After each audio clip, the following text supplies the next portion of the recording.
Good day dear aspirants. എൻ്റെ പേര് ആതിര. ഏവർക്കും മാസ്റ്റർ കെ അക്കാഡമിയുടെ ഒരു പുതിയ ക്ലാസ്സിലേക്ക് സ്വാഗതം. സോ നമ്മൾ ഇന്നത്തെ ക്ലാസ്സിൽ ഫിംഗർ പ്രിൻറ്റ് സെർച്ചറിൻ്റെ മൊഡ്യൂൾ 4 ആണ് കേട്ടോ പഠിക്കാനായിട്ട് പോകുന്നത്. നിങ്ങൾക്കറിയാം ഫിംഗർ പ്രിൻറ്റ് സെർച്ചറിൻ്റെ എക്സാം അടുത്ത് വരികയാണ്. സോ നമുക്ക് മൊഡ്യൂൾ 4 നമ്മൾ എന്തൊക്കെ ടോപ്പിക്കാണ് പഠിക്കുന്നതെന്ന് നോക്കാം. നമ്മുടെ മൊഡ്യൂൾ 4ൻ്റെ പേര് അറ്റോമിക് ആൻഡ് ക്വാണ്ടം കോൺസെപ്റ്റ്സ് ആണ് കേട്ടോ. അപ്പോൾ നമുക്ക് നോക്കാം. നമ്മൾ ഈ മൊഡ്യൂളിൽ കവർ ചെയ്യുന്ന ടോപ്പിക്കുകൾ എന്ന് പറയുന്നത് Bohr atom model, vector atom model, hydrogen spectra, nuclear structure and properties, radioactivity, nuclear fission, nuclear fusion, crystal structure and symmetry, Miller indices, Bravais lattice, Bragg's law, packing fraction, superconductivity, wave nature of matter, uncertainty principle, postulates of wave mechanics and Schrodinger equation. അപ്പോൾ ഇത്രയുമാണ് നമ്മുടെ module 4 നമുക്ക് പഠിക്കാനുള്ളത്. അപ്പോൾ നമ്മൾ ഇന്നത്തെ ക്ലാസ്സിൽ മെയിനായിട്ട് പഠിക്കാൻ പോകുന്നത് ആറ്റം മോഡലിനെ പറ്റി. ആറ്റം മോഡൽ, ആറ്റം പഠിച്ച് ആറ്റം മോഡൽസ് പഠിച്ച് നമ്മൾ ഇന്ന് ബോർ ആറ്റം മോഡലാണ് കേട്ടോ മെയിനായിട്ട് ഡിസ്കസ് ചെയ്യുന്നത്. ബോർ ആറ്റം മോഡലും അതോടൊപ്പം തന്നെ ഹൈഡ്രജൻ സ്പെക്ട്ര, ഈ ടോപ്പിക്കുകളാണ് നമ്മൾ ഇന്ന് മെയിൻലി എയിം ചെയ്യുന്നത്. ഇത് കൂടാതെ തന്നെ നിങ്ങൾക്കുള്ളൊരു 2 ടോപ്പിക്സിനകത്തുണ്ട്. Uncertainty principle, wave nature of matter. അപ്പോൾ ഈ 4 ടോപ്പിക്സ് ആണ് ഇന്നത്തെ ക്ലാസ് കൊണ്ട് നമ്മൾ കവർ ചെയ്യുന്നത്. So without any delay let's get started. അപ്പോൾ നമ്മൾ ആദ്യം ഈ ഒരു ചാപ്റ്ററിൽ പഠിക്കാൻ പോകുന്നത് ആറ്റം എന്താണ്. അപ്പം നമ്മൾ ആറ്റം മോഡൽസിനെ പറ്റി പഠിക്കുമ്പം ആറ്റത്തിൻ്റെ ഇൻട്രൊഡക്ഷനായിട്ട് തന്നെ നമ്മൾ ആറ്റം എന്താണെന്ന് അറിഞ്ഞിരിക്കണം. ഡിഫറെൻറ്റ് ആറ്റം മോഡൽസിനെ പറ്റിയൊക്കെ നമുക്കൊരു നോളജ് വേണം. അപ്പോൾ atom, origin of the concept of atom എന്നാണ് നമുക്ക് നോക്കാൻ പോകുന്നത്. ആറ്റത്തെ പറ്റി നമുക്ക് ആദ്യമായിട്ടൊരു ഐഡിയ നൽകിയത്, ആറ്റം ഉണ്ട്, ആറ്റത്തിൻ്റെ എക്സിസ്റ്റൻസിനെ പറ്റി പറഞ്ഞത് ഇന്ത്യൻ ആൻഡ് ഗ്രീക്ക് ഫിലോസഫേഴ്സ് ആണ്. ഒരുപാട് ഇന്ത്യനും ഗ്രീക്ക് ഫിലോസഫേഴ്സും ആയിരുന്നു ആറ്റത്തെ പറ്റി പറഞ്ഞത്. ആ ഇന്ത്യൻ സയൻറ്റിസ്റ്റിൻ്റെ പേര് നിങ്ങൾ ഓർക്കണം, കണ്ണാദ മുനി. നമ്മൾ SCRT പഠിച്ചിട്ടുള്ളതായിരിക്കും. കണ്ണാദ മുനിയാണ്. കണ്ണാദനാണ് ആറ്റത്തെ പറ്റി പറഞ്ഞ ഇന്ത്യൻ ഫിലോസഫർ. ഗ്രീക്ക് ഫിലോസഫർ, ആറ്റവുമായി ബന്ധപ്പെട്ട ഗ്രീക്ക് ഫിലോസഫറാണ് ഡെമോക്രാറ്റസ്. അപ്പം ഏതൊക്കെയാണ് നമ്മുടെ ആറ്റവുമായി ബന്ധപ്പെട്ട ഫിലോസഫേഴ്സ് ഓർത്ത് വെക്കുക. ആറ്റത്തിൻ്റെ എക്സിസ്റ്റൻസ് പറഞ്ഞ ഇന്ത്യൻ ഫിലോസഫറാണ് കണ്ണാദ മുനി. ഗ്രീക്ക് ഫിലോസഫറാണ് ഡെമോക്രാറ്റസ്. ഓക്കെ, അപ്പം നമുക്കറിയാം ആറ്റം എന്ന് പറഞ്ഞാൽ ഇപ്പം നമ്മൾ ഏതൊരു പാർട്ടിക്കിൾ എടുത്തു കഴിഞ്ഞാലും ഏതൊരു മാറ്റർ എടുത്തു കഴിഞ്ഞാലും മാറ്ററിൻ്റെ ഏറ്റവും ചെറിയ ഫോമായിട്ടാണ് നമ്മൾ ആറ്റത്തെ പറയുന്നത് അല്ലേ. മാറ്റർ എടുത്ത് നോക്കിക്കഴിഞ്ഞാൽ മാറ്ററിൻ്റെ അകത്ത് മോളിക്യൂൾസ് ഉണ്ട്. മോളിക്യൂൾസിനെ വീണ്ടും നമ്മൾ സബ് ഡിവൈഡ് ചെയ്ത് നോക്കിക്കഴിഞ്ഞാൽ ആറ്റം ഉണ്ട്. അപ്പം ആറ്റം എന്ന് പറയുന്നത് ഒരു മാറ്ററിന്റെ ഫണ്ടമെന്റൽ ബിൽഡിംഗ് ബ്ലോക്ക് ആയിട്ടാണ് നമ്മൾ പറയുന്നത്. ഏത് മാറ്റർ എടുത്താലും ആ മാറ്ററിലുള്ള ഏറ്റവും ചെറിയ ബിൽഡിംഗ് ബ്ലോക്കാണ് atom. Continuous and subdivision of matter leads to the indivisible particles called atom. അതായത് നമ്മൾ മാറ്ററിനെ എടുത്ത് സബ് ഡിവൈഡ് ചെയ്യുമ്പോഴാണ്, കണ്ടിന്യൂസ് ആയിട്ട് സബ് ഡിവൈഡ് ചെയ്തപ്പോഴാണ് നമുക്ക് ഇൻഡിവിസിബിൾ പാർട്ടിക്കിളായ ആറ്റത്തെ പറ്റി ഒരു ഐഡിയ കിട്ടിയത്. ഇനി നിങ്ങൾ അറിഞ്ഞിരിക്കേണ്ട ഇമ്പോർട്ടൻ്റ് ഒരു ക്വസ്റ്റ്യൻ ആണ്, ആറ്റം എന്നുള്ള ടേം വന്നത് ഗ്രീക്ക് വേർഡായ അറ്റോമിയോയിൽ നിന്നാണ്. ഓക്കെ, ആറ്റം എന്നുള്ള വേർഡിൻ്റെ ഒറിജിൻ നോക്കി വെക്കുക. ആറ്റം എന്നുള്ള വേർഡ് വന്നത് ഗ്രീക്ക് വേർഡായ അറ്റോമിയോ ആണ്. അറ്റോമിയോ മീൻസ് അൺകട്ടബിൾ, കട്ട് ചെയ്യാൻ പറ്റാത്തത് അല്ലെങ്കിൽ നോൺ ഡിവിസിബിൾ എന്ന മീനിങ് വരുന്ന വേർഡായിട്ടുള്ള അറ്റോമിയോയിൽ നിന്നാണ് എന്ത് വന്നത്, ആറ്റം വന്നത്. ഓർത്തു വെക്കുക, അറ്റോമിയോ ഒരു ഗ്രീക്ക് വേർഡാണ്. അതിൻ്റെ മീനിങ് നോക്കി വെക്കുക, അൺകട്ടബിൾ, നോൺ ഡിവിസിബിൾ. കാരണം ഇതെല്ലാം തന്നെ നമ്മുടെ NCERT കൊടുത്തിരിക്കുന്ന ഫാക്ട്സ് ആണ്. അപ്പോൾ നമ്മൾ NCERT നല്ല രീതിയിൽ പഠിക്കുക. കാരണം എല്ലാ എക്സാംസിനും NCERT ലെവൽ ക്വസ്റ്റ്യൻസിനാണ് കൂടുതൽ ഇമ്പോർട്ടൻസ് ഉള്ളത്. അതുകൊണ്ട് നിങ്ങൾ നല്ല രീതിയിൽ നോക്കി വെക്കുക. ആറ്റം എന്നുള്ള വേർഡിൻ്റെ ഒറിജിൻ നോക്കി വെക്കുക. ആറ്റം എന്നുള്ളത് ഗ്രീക്ക് വേർഡായ അറ്റോമിയോ ആണ്. മീനിങ് എന്ന് പറഞ്ഞാൽ അൺകട്ടബിൾ അല്ലെങ്കിൽ നോൺ ഡിവിസിബിൾ. ഓക്കെ, ഇനി നമുക്ക് അറിഞ്ഞിരിക്കേണ്ടത്, അപ്പം നമ്മൾ ആറ്റം എന്നൊരു കോൺസെപ്റ്റ് പല സയൻറ്റിസ്റ്റുകളും ഇൻട്രൊഡ്യൂസ് ചെയ്തത് പറഞ്ഞു. കണ്ണാദനും ഡെമോക്രാറ്റസും ഒക്കെ ആറ്റത്തെ പറ്റി പറഞ്ഞു. എന്നാൽ ആറ്റത്തെ പറ്റി ആദ്യമായിട്ടൊരു ക്ലിയർ പിക്ചർ നമുക്ക് നൽകിയ സയൻറ്റിസ്റ്റ് എന്ന് പറയുന്നത് ജോൺ ഡാൾട്ടൺ ആണ് കേട്ടോ. John Dalton 1808 Dalton atomic theory introduce ചെയ്തു. Atomic theory of matter introduce ചെയ്ത ഇയർ പഠിച്ചു വെക്കുക, 1808 ജോൺ ഡാൾട്ടൺ ആണ് ആറ്റത്തെ പറ്റി ക്ലിയർ ആയിട്ട് ഒരു തിയറി കൊണ്ടുവരുന്നത്. ആറ്റം എങ്ങനെയായിരിക്കും, ആറ്റത്തിന്റെ ഫീച്ചേഴ്സ് എന്താണ്, ഒരു ക്ലിയർ തിയറി കൊണ്ടുവന്നത് നമ്മുടെ ജോൺ ഡാൾട്ടൺ ആണ്. ഇയർ 1808 ആണ്. ഓക്കെ, അപ്പോൾ അതിൻ്റെ ആ ഒരു തിയറിയുടെ പേര് അറ്റോമിക് തിയറി ഓഫ് മാറ്റർ എന്നാണ്. ഓക്കെ, അടുത്തത് നോക്കാം. Regarded the atom as ultimate particle of matter. അദ്ദേഹം പറഞ്ഞു ഒരു മാറ്ററിന്റെ ഏറ്റവും ചെറിയ പാർട്ടിക്കിൾ, ഏറ്റവും സ്മാളസ്റ്റ് പാർട്ടിക്കിൾ അല്ലെ എൻ്റെ ബിൽഡിംഗ് ബ്ലോക്ക് ആയിട്ട് നമുക്ക് എപ്പോഴും മാറ്ററിനെ കൺസിഡർ ചെയ്യാം. മാറ്റർ ആണ് ഒരു ആറ്റത്തിന്റെ കേസിൽ ഏറ്റവും അൾട്ടിമേറ്റ് ആയിട്ടുള്ളത് അല്ലെങ്കിൽ ബിൽഡിംഗ് ബ്ലോക്ക് ആയിട്ടുള്ളത്. Provided the first scientific basis of understanding atomic structure. ആറ്റത്തെ പറ്റി ആദ്യമായിട്ട് സയന്റിഫിക്കലി പഠിച്ച സയന്റിസ്റ്റ് ആരാന്ന് ചോദിച്ചാൽ നിങ്ങൾ എന്ത് പറയണം? ജോൺ ഡാൾട്ടൺ പറയണം. ഓക്കെ, അപ്പം നിങ്ങൾ എപ്പോഴും ആറ്റത്തെ പറ്റി പഠിക്കുമ്പോൾ നമ്മൾ ജനറലി ഉള്ള സയൻസുകളായിട്ട് കണ്ണാദിനെയും അതുപോലെ തന്നെ ഡെമോക്രാറ്റസിനെയും ഓർത്തു വെക്കുക. പക്ഷെ ആറ്റവുമായി ബന്ധപ്പെട്ട സയന്റിഫിക്കലി ഒരു സയന്റിഫിക് അപ്രോച്ചിലൂടെ ആറ്റത്തെ പറ്റി കൂടുതൽ രീതിയിൽ മനസ്സിലാക്കിയ സയന്റിസ്റ്റ് എന്ന് പറയുന്ന ആരാണ്? നമ്മുടെ ജോൺ ഡാൾട്ടൺ ആണ്. ഇതിന്റെ ബേസിസിലാണ് അദ്ദേഹം അറ്റോമിക് തിയറി 1808 പ്രൊപ്പോസ് ചെയ്തത്. ഓക്കെ, അടുത്തത് നോക്കാം. ഇനി എന്താണ് ഈ ഡാൾട്ടൻ്റെ അറ്റോമിക് തിയറി അല്ലെങ്കിൽ ഡാൾട്ടൺ അറ്റോമിക് തിയറി ഓഫ് മാറ്ററിന്റെ പോസ്റ്റ്ലേറ്റ്സ് നമുക്ക് നോക്കി വെക്കാം. കാരണം എക്സാമിന് ചിലപ്പോൾ ഇതിനകത്ത് ഏതാണ് ഡാൾട്ടൻ്റെ അറ്റോമിക് തിയറിയുമായി ബന്ധപ്പെടാത്ത പോസ്റ്റ്ലേറ്റ്സ് എന്ന് ചോദിച്ചാൽ നിങ്ങൾക്ക് അത് ആൻസർ ചെയ്യണം. അപ്പം നമുക്ക് എന്തൊക്കെയാണ് ഡാൾട്ടൺ അറ്റോമിക് തിയറി ഓഫ് മാറ്ററിൽ ഇൻട്രൊഡ്യൂസ് ചെയ്ത ഐഡിയ എന്ന് നോക്കാം. First one, matter consist of indivisible atom. എല്ലാ മാറ്ററിലും ഏത് മാറ്റർ എടുത്താലും അതിനകത്ത് ആറ്റംസ് ഉണ്ട്. ഈ ആറ്റം എന്താണ്? ഇൻഡിവിസിബിൾ ആണ്. നമുക്ക് ആറ്റത്തെ കട്ട് ചെയ്യാൻ പറ്റില്ല. പക്ഷെ ആക്ച്വലി ഈ പോസ്റ്റുലേറ്റ് റോങ് ആണ് കേട്ടോ. കാരണം നമുക്ക് ആക്ച്വലി ആറ്റത്തെ കട്ട് ചെയ്യാം, ആറ്റത്തെ സബ് ഡിവൈഡ് ചെയ്യാം. കാരണം ഇത് ആദ്യകാലത്ത് വന്ന ഒരു പോസ്റ്റുലേറ്റ് അല്ലേ. ഏകദേശം 1808 ഈ ഒരു ഐഡിയ ഇൻട്രൊഡ്യൂസ് ചെയ്തത്. ആ കാലത്ത് സയന്റിസ്റ്റുകൾക്ക് തോന്നിയത് ആറ്റമാണ് ഏറ്റവും ചെറിയ പാർട്ടിക്കിൾ, ആറ്റത്തെ സബ് ഡിവൈഡ് ചെയ്യാൻ പറ്റില്ല എന്നായിരുന്നു അവരുടെ ഒരു തോട്ട്. അതിൻ്റെ ബേസിസിലാണ് പറഞ്ഞത് ആറ്റത്തെ ഡിവൈഡ് ചെയ്യാൻ പറ്റില്ല. ഒരു മാറ്റർ എടുത്തു കഴിഞ്ഞാൽ മാറ്ററിനകത്ത് ഡിവൈഡ് ചെയ്യാൻ പറ്റാത്ത ഏറ്റവും ചെറിയ പാർട്ടാണ് ആറ്റം. പക്ഷേ ഈ ഐഡിയ റോങ് ആണ്. കാരണം പിന്നീട് നമ്മൾ ആറ്റത്തെ സബ് ഡിവൈഡ് ചെയ്യുന്നു. കാരണം നമുക്കറിയാം ആറ്റത്തെ നമുക്ക് സബ് ഡിവൈഡ് ചെയ്യാം. ആറ്റത്തിനകത്ത് പ്രോട്ടോൺ ഉണ്ട്, ന്യൂട്രോൺ ഉണ്ട്, ഇലക്ട്രോൺ ഒക്കെ ഇല്ലേ. അപ്പോൾ ഇവരുടെ കണ്ടെത്തലോടുകൂടിയാണ് ഈ ഡാൾട്ടൺ അറ്റോമിക് തിയറിയിലെ പല പോസ്റ്റുലേറ്റ്സും തെറ്റാണ് എന്ന കാര്യം നമുക്ക് മനസ്സിലായത്. ഇത് ആദ്യകാലത്ത് വന്നുകൊണ്ടാണ് കേട്ടോ നമ്മൾ പറഞ്ഞത് ആറ്റം എന്ന് പറയുന്നത് ഡിവൈഡ് ചെയ്യാൻ പറ്റില്ല. മാറ്റർ നോക്കിക്കഴിഞ്ഞാൽ അത് ഏറ്റവും ചെറിയത് എന്ന് പറയുന്നത് ആറ്റമാണ്, അതിനെ നമുക്ക് ഡിവൈഡ് ചെയ്യാൻ പറ്റില്ല. ഓക്കെ, അടുത്ത പോസ്റ്റിലേക്ക് നോക്കാം. All atom of a given element are identical in mass and property. ഒരു എലമെന്റിന്റെ ആറ്റം എപ്പോഴും ഒരുപോലെ ആയിരിക്കും. ഫോർ എക്സാമ്പിൾ, ഇപ്പം നിങ്ങൾ ഒരു ഹീലിയം എടുക്കാം. നമ്മളിപ്പോൾ ഹീലിയം എടുത്തു കഴിഞ്ഞാൽ എല്ലാ ഹീലിയത്തിൻ്റെ ആറ്റവും ഒരുപോലെയല്ലേ? ഇപ്പം ഒരു ഹീലിയത്തിൻ്റെ ആറ്റവും അടുത്ത ഹീലിയത്തിൻ്റെ ആറ്റത്തിൻ്റെ മാസ് ഒരുപോലെ ആയിരിക്കും, അതിൻ്റെ പ്രോപ്പർട്ടീസ് എല്ലാം ഒരുപോലെ ആയിരിക്കത്തില്ലേ? അതാണ് പറയുന്നത് ഒരു എലമെൻറ്റിൻ്റെ, ഒരു ഗിവൺ എലമെൻറ്റിൻ്റെ എല്ലാ ആറ്റവും ഐഡൻറ്റിക്കൽ ആയിരിക്കും. ഇപ്പം നമ്മൾ ഹീലിയം എടുത്തു കഴിഞ്ഞാൽ ഹീലിയത്തിൻ്റെ എല്ലാ ആറ്റവും ഒരുപോലെ ആയിരിക്കും. ഇവർക്കെല്ലാം ഐഡൻറ്റിക്കൽ മാസ് ആണ്, എല്ലാവരുടെയും മാസും ഒരുപോലെയാണ്, ഇവരുടെ എല്ലാവരുടെയും പ്രോപ്പർട്ടിയും ഒരുപോലെ ആയിരിക്കും, എല്ലാ പ്രോപ്പർട്ടീസും ഒരുപോലെ ആയിരിക്കും. ഓക്കെ, അടുത്തത് നോക്കിയേ. Atoms of different elements have different in mass and property. Different element ആണെങ്കിൽ അവർക്ക് ഡിഫറെന്റ് പ്രോപ്പർട്ടി. ഫോർ എക്സാമ്പിൾ, ഇപ്പൊ നമ്മൾ ഹീലിയം എടുക്കുന്നു, ഹൈഡ്രജൻ എടുക്കുന്നു, അപ്പൊ രണ്ടും വ്യത്യസ്തമല്ലേ? ഹൈഡ്രജന്റെ കേസിൽ അതിന്റെ മാസ് നമ്പറും ഹീലിയത്തിന്റെ കേസിന്റെ മാസ് നമ്പറും വ്യത്യാസമല്ലേ? കാരണം ഹൈഡ്രജന്റെ കേസിൽ നമ്മൾ 1 ആണ് മാസ് നമ്പർ ആയിട്ട് വരുന്നത്. പക്ഷെ ഹീലിയം എന്താ നോക്കിയേ, He2 അല്ലേ മാസ് നമ്പർ, അപ്പൊ 4 അല്ലേ? അപ്പോൾ ഡിഫറെൻ്റ് എലമെൻ്റ് ആണെങ്കിൽ അവരുടെ മാസും അതിൻ്റെ പ്രോപ്പർട്ടീസും എല്ലാം എന്തായിരിക്കും? ഡിഫറെൻ്റ് ആയിരിക്കും. ഇപ്പം നമ്മൾ ഹൈഡ്രജൻ എടുക്കുന്നു, ഹൈഡ്രജൻ്റെ ഒരു ആറ്റവും ഹീലിയത്തിൻ്റെ ഒരു ആറ്റവും രണ്ടും എന്താണ്? എൻ്റയർലി ഡിഫറെൻ്റ് ആണ്. ആറ്റംസ് ഓഫ് ഡിഫറെൻറ്റ് എലമെൻറ്റ്സ് എന്ന് പറയുന്നത് മാസിനും പ്രോപ്പർട്ടിയിലും എന്തായിരിക്കും? ഡിഫറെൻ്റ് ആയിരിക്കും. അടുത്തത് നോക്കിയേ. Compounds form when atoms of different elements combine in A fixed ratio. Atoms combine ചെയ്യുന്ന ഒരു ഫിക്സഡ് റേഷ്യോയിൽ കമ്പൈൻ ചെയ്ത് കഴിഞ്ഞാൽ നമുക്ക് എന്ത് ചെയ്യും? ഒരു കോമ്പൗണ്ട് ഫോം ചെയ്യും. ഫോർ എക്സാമ്പിൾ, ഇപ്പം നമ്മൾ വാട്ടർ എടുക്കുന്നു, ഹൈഡ്രജനും ഓക്സിജനും അല്ലേ ഇതിനകത്ത് കമ്പൈൻ ചെയ്യുന്ന വാട്ടർ ഉണ്ടാവുന്നത്, H2ഉം O2ഉം ഇത് കമ്പൈൻ ചെയ്ത വാട്ടർ ഫോം ചെയ്തു. അപ്പം നമുക്കിതാ ഇവിടെ കാണാനായിട്ട് പറ്റും 2H2. ബാലൻസ് ചെയ്യുവാണെങ്കിൽ ഓക്കെ, നമുക്കൊന്ന് ബാലൻസ് ചെയ്തിട്ടു എന്നേ ഉള്ളൂ. അപ്പോൾ അതാ നിങ്ങൾ ഇവിടെ നോക്കിയേ.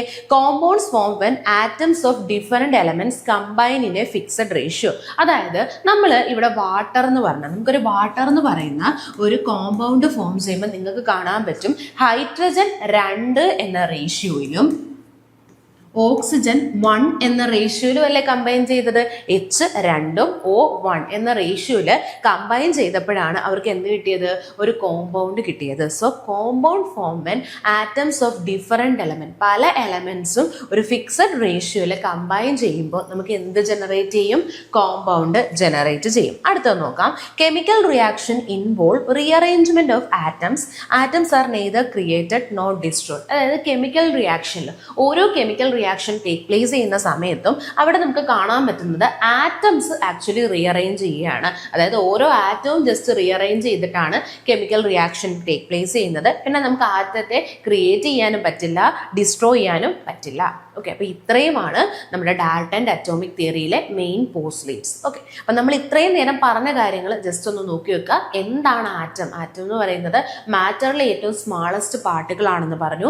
ആറ്റത്തെ സബ് ഡിവൈഡ് ചെയ്യാൻ പറ്റില്ല എന്നാണ് നമ്മൾ പറഞ്ഞുകൊണ്ടിരിക്കുന്നത്. ഓക്കെ, അപ്പോൾ ആറ്റവുമായി ബന്ധപ്പെട്ട് ആദ്യമായിട്ട് ഐഡിയ തന്ന ആരാന്ന് ചോദിച്ചു കഴിഞ്ഞാൽ കണ്ണാദ മുനിയും അതുപോലെ തന്നെ ഡെമോക്രാറ്റസ്. കണ്ണാദൻ ഇന്ത്യൻ ആയിട്ടുള്ള ഫിലോസഫറും ഡെമോക്രാറ്റസ് ഗ്രീക്ക് ഫിലോസഫറുമാണ്. ആറ്റത്തെ പറ്റി ആദ്യമായിട്ടൊരു സയന്റിഫിക് ഐഡിയ നമുക്ക് തന്നത് ജോൺ ഡാൾട്ടൺ ആണ്. 1808 അദ്ദേഹം atomic theory of matter propose ചെയ്തത്. അറ്റോമിക് തിയറിയുടെ പോസ്റ്റ്ലേറ്റ്സ് ഓർത്തു വെക്കുക. ആറ്റത്തെ സബ് ഡിവൈഡ് ചെയ്യാൻ പറ്റില്ല. സിമിലർ എലമെന്റ്സിന്റെ, ഒരു ആറ്റത്തിന്റെ സിമിലർ എലമെന്റ്സ് എല്ലാം ഒരുപോലെ ആയിരിക്കും. ഡിഫറെന്റ് എലമെന്റ്സ് എന്തായിരിക്കും, ഡിഫറെന്റ് ആയിരിക്കും. ഡിഫറെന്റ് എലമെന്റ്സിന്റെ ആറ്റംസ് എല്ലാം ഡിഫറെന്റ് ആയിരിക്കും. ഓരോ പ്രോപ്പർട്ടിയിലും അവർ ഡിഫറെന്റ് ആയിരിക്കും. കോമ്പൗണ്ട്സിന്റെ കേസിൽ കോമ്പൗണ്ട് ഫോം ചെയ്യുമ്പോൾ ഓരോ ആറ്റംസും ഡിഫറെന്റ് എലമെന്റ്സിന്റെ ആറ്റവും ഒരു ഫിക്സഡ് റേഷ്യോയിൽ കമ്പൈൻ ചെയ്താണ് കോമ്പൗണ്ട് ഫോം ചെയ്യുന്നത്. കെമിക്കൽ റിയാക്ഷന്റെ സമയത്ത് ആറ്റത്തിന്റെ റീഅറേഞ്ച്മെന്റ് ആണ് ടേക്ക് പ്ലേസ് ചെയ്യുന്നത്. പിന്നെ ആറ്റത്തെ നമുക്ക് എന്ത് ചെയ്യാൻ പറ്റില്ല, ക്രിയേറ്റ് ചെയ്യാനും പറ്റില്ല, ഡിസ്ട്രോയ് ചെയ്യാനും പറ്റില്ല. അപ്പൊ ഇത്രയുമാണ് ഡാൽട്ടന്റെ അറ്റോമിക് തിയറിയുടെ മെയിൻ പോസ്റ്റ്ലേറ്റ്സ്. ഇനി ഈ ഡാൾട്ടന്റെ അറ്റോമിക് തിയറിയുടെ ലിമിറ്റേഷൻ എന്താണെന്ന് നോക്കാം. ദ ഫസ്റ്റ് വൺ നോക്കിയേ. Dalton model fail to explain some experimental results.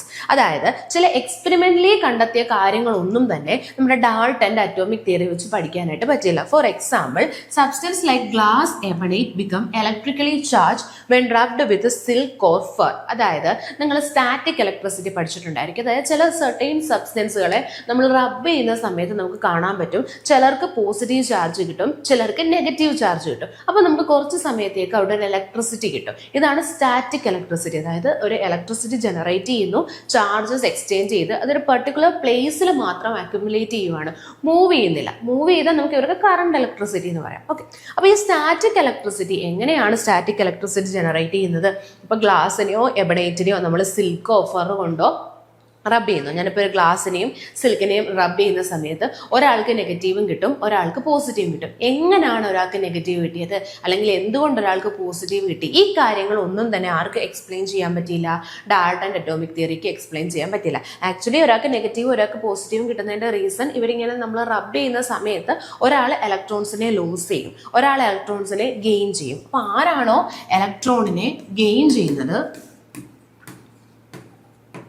അവർക്ക് ഒരു നെഗറ്റീവ് ചാർജ് കിട്ടും. ഇനി ആർക്കാണോ ഇലക്ട്രോണിനെ ലോസ് ചെയ്യുന്നത് അവർക്ക് ഒരു പോസിറ്റീവ് ചാർജ് കിട്ടും. ആക്ച്വലി ഇതാണ് ഇവിടുത്തെ റീസൺ കേട്ടോ. അപ്പോൾ ഈ കാര്യങ്ങളൊന്നും അന്നത്തെ കാലത്ത് ജോൺ ഡാൾട്ടന് എക്സ്പ്ലെയിൻ ചെയ്യാൻ പറ്റില്ല. എന്തുകൊണ്ടാണ് ഒരു മെറ്റീരിയലിനെ റബ്ബ് ചെയ്യുന്നത്, സർട്ടൈൻ ടൈപ്പ് ഓഫ് മെറ്റീരിയലിനെ മാത്രം റബ്ബ് ചെയ്താലേ നമുക്ക് ഈ സ്റ്റാറ്റിക് ഇലക്ട്രിസിറ്റി പ്രൊവൈഡ് ആവും കേട്ടോ. അപ്പോൾ എന്തുകൊണ്ടാണ് നമ്മൾ ഗ്ലാസും സിൽക്കും റബ്ബ് ചെയ്യുമ്പം ഒരാൾ പോസിറ്റീവ് ഒരാൾ നെഗറ്റീവ്, എന്തുകൊണ്ടാണ് എബണൈറ്റും ഫെറും റബ്ബ് ചെയ്യുന്ന സമയത്ത് ഒരാൾക്ക് പോസിറ്റീവ് ഒരാൾക്ക് നെഗറ്റീവ്, ഇതൊന്നും എന്ത് ചെയ്യാൻ പറ്റില്ല, എക്സ്പ്ലെയിൻ ചെയ്യാനായിട്ട് പറ്റില്ല. അടുത്തത് നോക്കിയേ. Hence atom must have smaller charged particle later identified as electron proton. പിന്നീട് നമ്മൾ കണ്ടെത്തി, അതായത് നമ്മൾ സബറ്റോമിക് പാർട്ടിക്കിൾ, ആറ്റത്തിന്റെ അകത്ത് ചെറിയ ചെറിയ പാർട്ടിക്കിൾ ഉണ്ട്, അതിനെ നമ്മൾ പിന്നീട് കണ്ടെത്തിയപ്പോൾ ഈ ഒരു തിയറി എന്തായി മാറി, ഔട്ട്ഡേറ്റഡ് ആയിട്ട് മാറി. ഓക്കെ, അപ്പം നമ്മൾ ആദ്യകാലത്ത് മുന്നോട്ട് വെച്ച തിയറി ആയിരുന്നു ഡാൾട്ടൻ്റെ അറ്റോമിക് തിയറി. അതിൻ്റെ പോസ്റ്റ്ലേറ്റ്സ് നോക്കി, അതിൻ്റെ ഡീമെറിറ്റ്സും നമ്മൾ നോക്കി.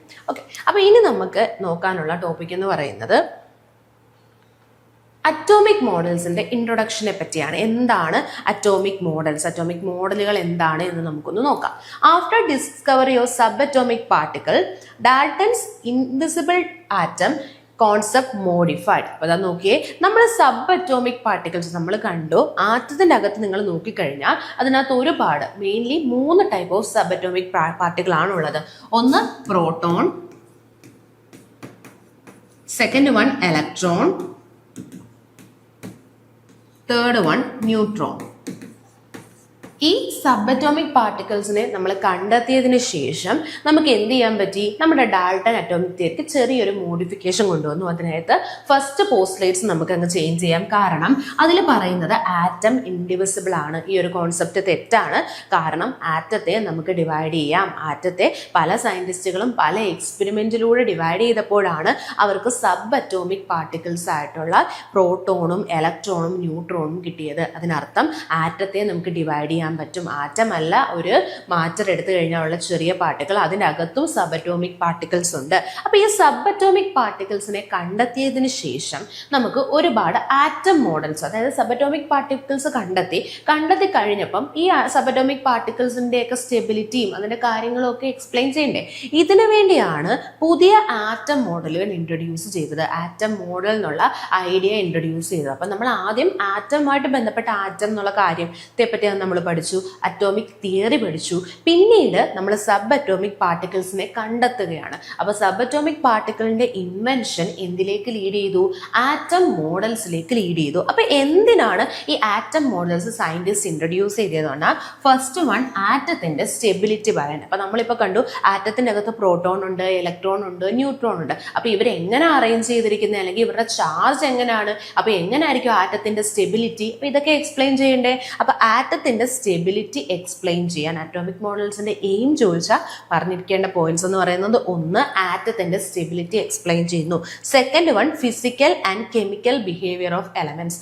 ഓരോ എലമെന്റ്സിന്റെയും ഫിസിക്കൽ ബിഹേവിയർ എങ്ങനെയാണ്, അതിന്റെ ഫിസിക്കൽ നേച്ചർ എങ്ങനെയാണ്, കെമിക്കൽ നേച്ചർ എങ്ങനെയാണ്. അപ്പൊ ഇത് എക്സ്പ്ലെയിൻ ചെയ്യണമെങ്കിൽ എന്ത് വേണം? അറ്റോമിക് മോഡൽസിന്റെ ഒരു ഐഡിയ നമുക്ക് വേണം. കൂടാതെ തന്നെ മോളിക്യൂൾസ് എങ്ങനെ ഫോം ചെയ്യുന്നു, ആറ്റംസ് കമ്പൈൻ ചെയ്ത് എങ്ങനെയാണ് മോളിക്യൂൾസ് ഫോം ചെയ്യുന്നത്, ഈ ഒരു ഐഡിയ നമുക്ക് ഇൻട്രൊഡ്യൂസ് ചെയ്യാൻ ആറ്റം മോഡൽ വേണം. Finally, origin and nature of electromagnetic radiation absorbed or emitted by atoms. അതായത് ചില ആറ്റം ഇലക്ട്രോമാഗ്നറ്റിക് റേഡിയേഷൻസിനെ എമിറ്റ് ചെയ്യുകയും ചിലർ ഇലക്ട്രോമാഗ്നറ്റിക് റേഡിയേഷനെ അബ്സോർബ് ചെയ്യുകയും ചെയ്യും. നമ്മൾ കുറച്ച് കഴിഞ്ഞ് ആറ്റം മോഡലൊക്കെ കാണുമ്പോൾ നമുക്ക് ഇലക്ട്രോമാഗ്നറ്റിക് റേഡിയേഷനൊക്കെ ഡീൽ ചെയ്യാം കേട്ടോ. ഇപ്പോൾ ജസ്റ്റ് ഒന്ന് നോക്കിയാൽ മതി. ഇലക്ട്രോമാഗ്നറ്റിക് റേഡിയേഷൻ എങ്ങനെയാണ് ഒറിജിൻ ചെയ്യുന്നത്, അല്ലെങ്കിൽ അവരുടെ നേച്ചർ എന്താണ്, ഇതൊക്കെ എക്സ്പ്ലെയിൻ ചെയ്യണമെങ്കിൽ നമുക്ക് അറ്റോമിക് മോഡൽസ് എസെൻഷ്യൽ ആണ്. അപ്പോൾ ഇത് നമ്മൾ പറയുന്നത് എന്താണ് അറ്റോമിക് മോഡലിന്റെ സിഗ്നിഫിക്കൻസ് എന്നാണ്. നമ്മൾ സബ് അറ്റോമിക് പാർട്ടിക്കിൾസിനെ കണ്ടെത്തിയതിന് ശേഷമാണ് അറ്റോമിക് മോഡൽസ് എന്നുള്ള ഐഡിയയിലേക്ക് ഇൻട്രൊഡ്യൂസ്ഡ് ആവുന്നത്. അറ്റോമിക് മോഡൽസ് നമ്മളെ മെയിൻലി ഹെൽപ്പ് ചെയ്യുന്നത് ആറ്റത്തിന്റെ സ്റ്റെബിലിറ്റി പറയാനും ആറ്റത്തിന്റെ ഓരോ എലമെന്റിന്റെയും ഫിസിക്കൽ പ്രോപ്പർട്ടീസും കെമിക്കൽ പ്രോപ്പർട്ടീസ് അല്ലെങ്കിൽ ഫിസിക്കൽ ബിഹേവിയർ ഓർ കെമിക്കൽ ബിഹേവിയറിനെ പറ്റി ഒരു ഐഡിയ കിട്ടാനായിട്ട് സഹായിക്കുന്നു. പിന്നെ എങ്ങനെയാണ് ആറ്റംസ് കമ്പൈൻ ചെയ്ത് മോളിക്യൂൾസ് ഫോം ചെയ്യുന്നത്, കൂടാതെ തന്നെ ഇലക്ട്രോമാഗ്നറ്റിക് റേഡിയേഷൻ എങ്ങനെ അബ്സോർബ് ചെയ്യുന്നു, എമിറ്റ് ചെയ്യുന്നു എന്നുള്ള ഐഡിയാസ് എല്ലാം തന്നെ നമുക്ക് എന്ത് ചെയ്യുന്നുണ്ട്? ആറ്റം മോഡൽസ് തരുന്നുണ്ട്. ഓക്കെ, അപ്പം നമുക്ക് നോക്കാം.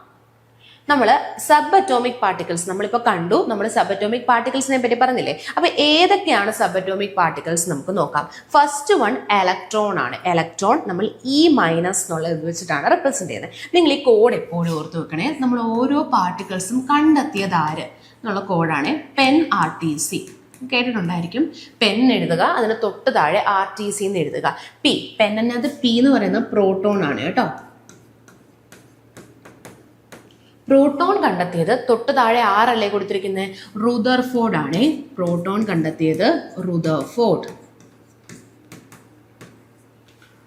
കണ്ടെത്തിയത് റുദർഫോർഡ് ആണ്. അടുത്ത നോക്കിയേ, ഇലക്ട്രോൺ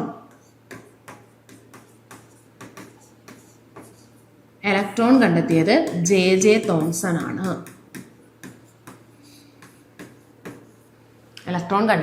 J.J. തോംസൺ ആണ്. തേർഡ് വൺ ന്യൂട്രോൺ ആണ്. ന്യൂട്രോണിനെ ഡിസ്കവർ ചെയ്തത് ചാഡ്വിക് ആണ്.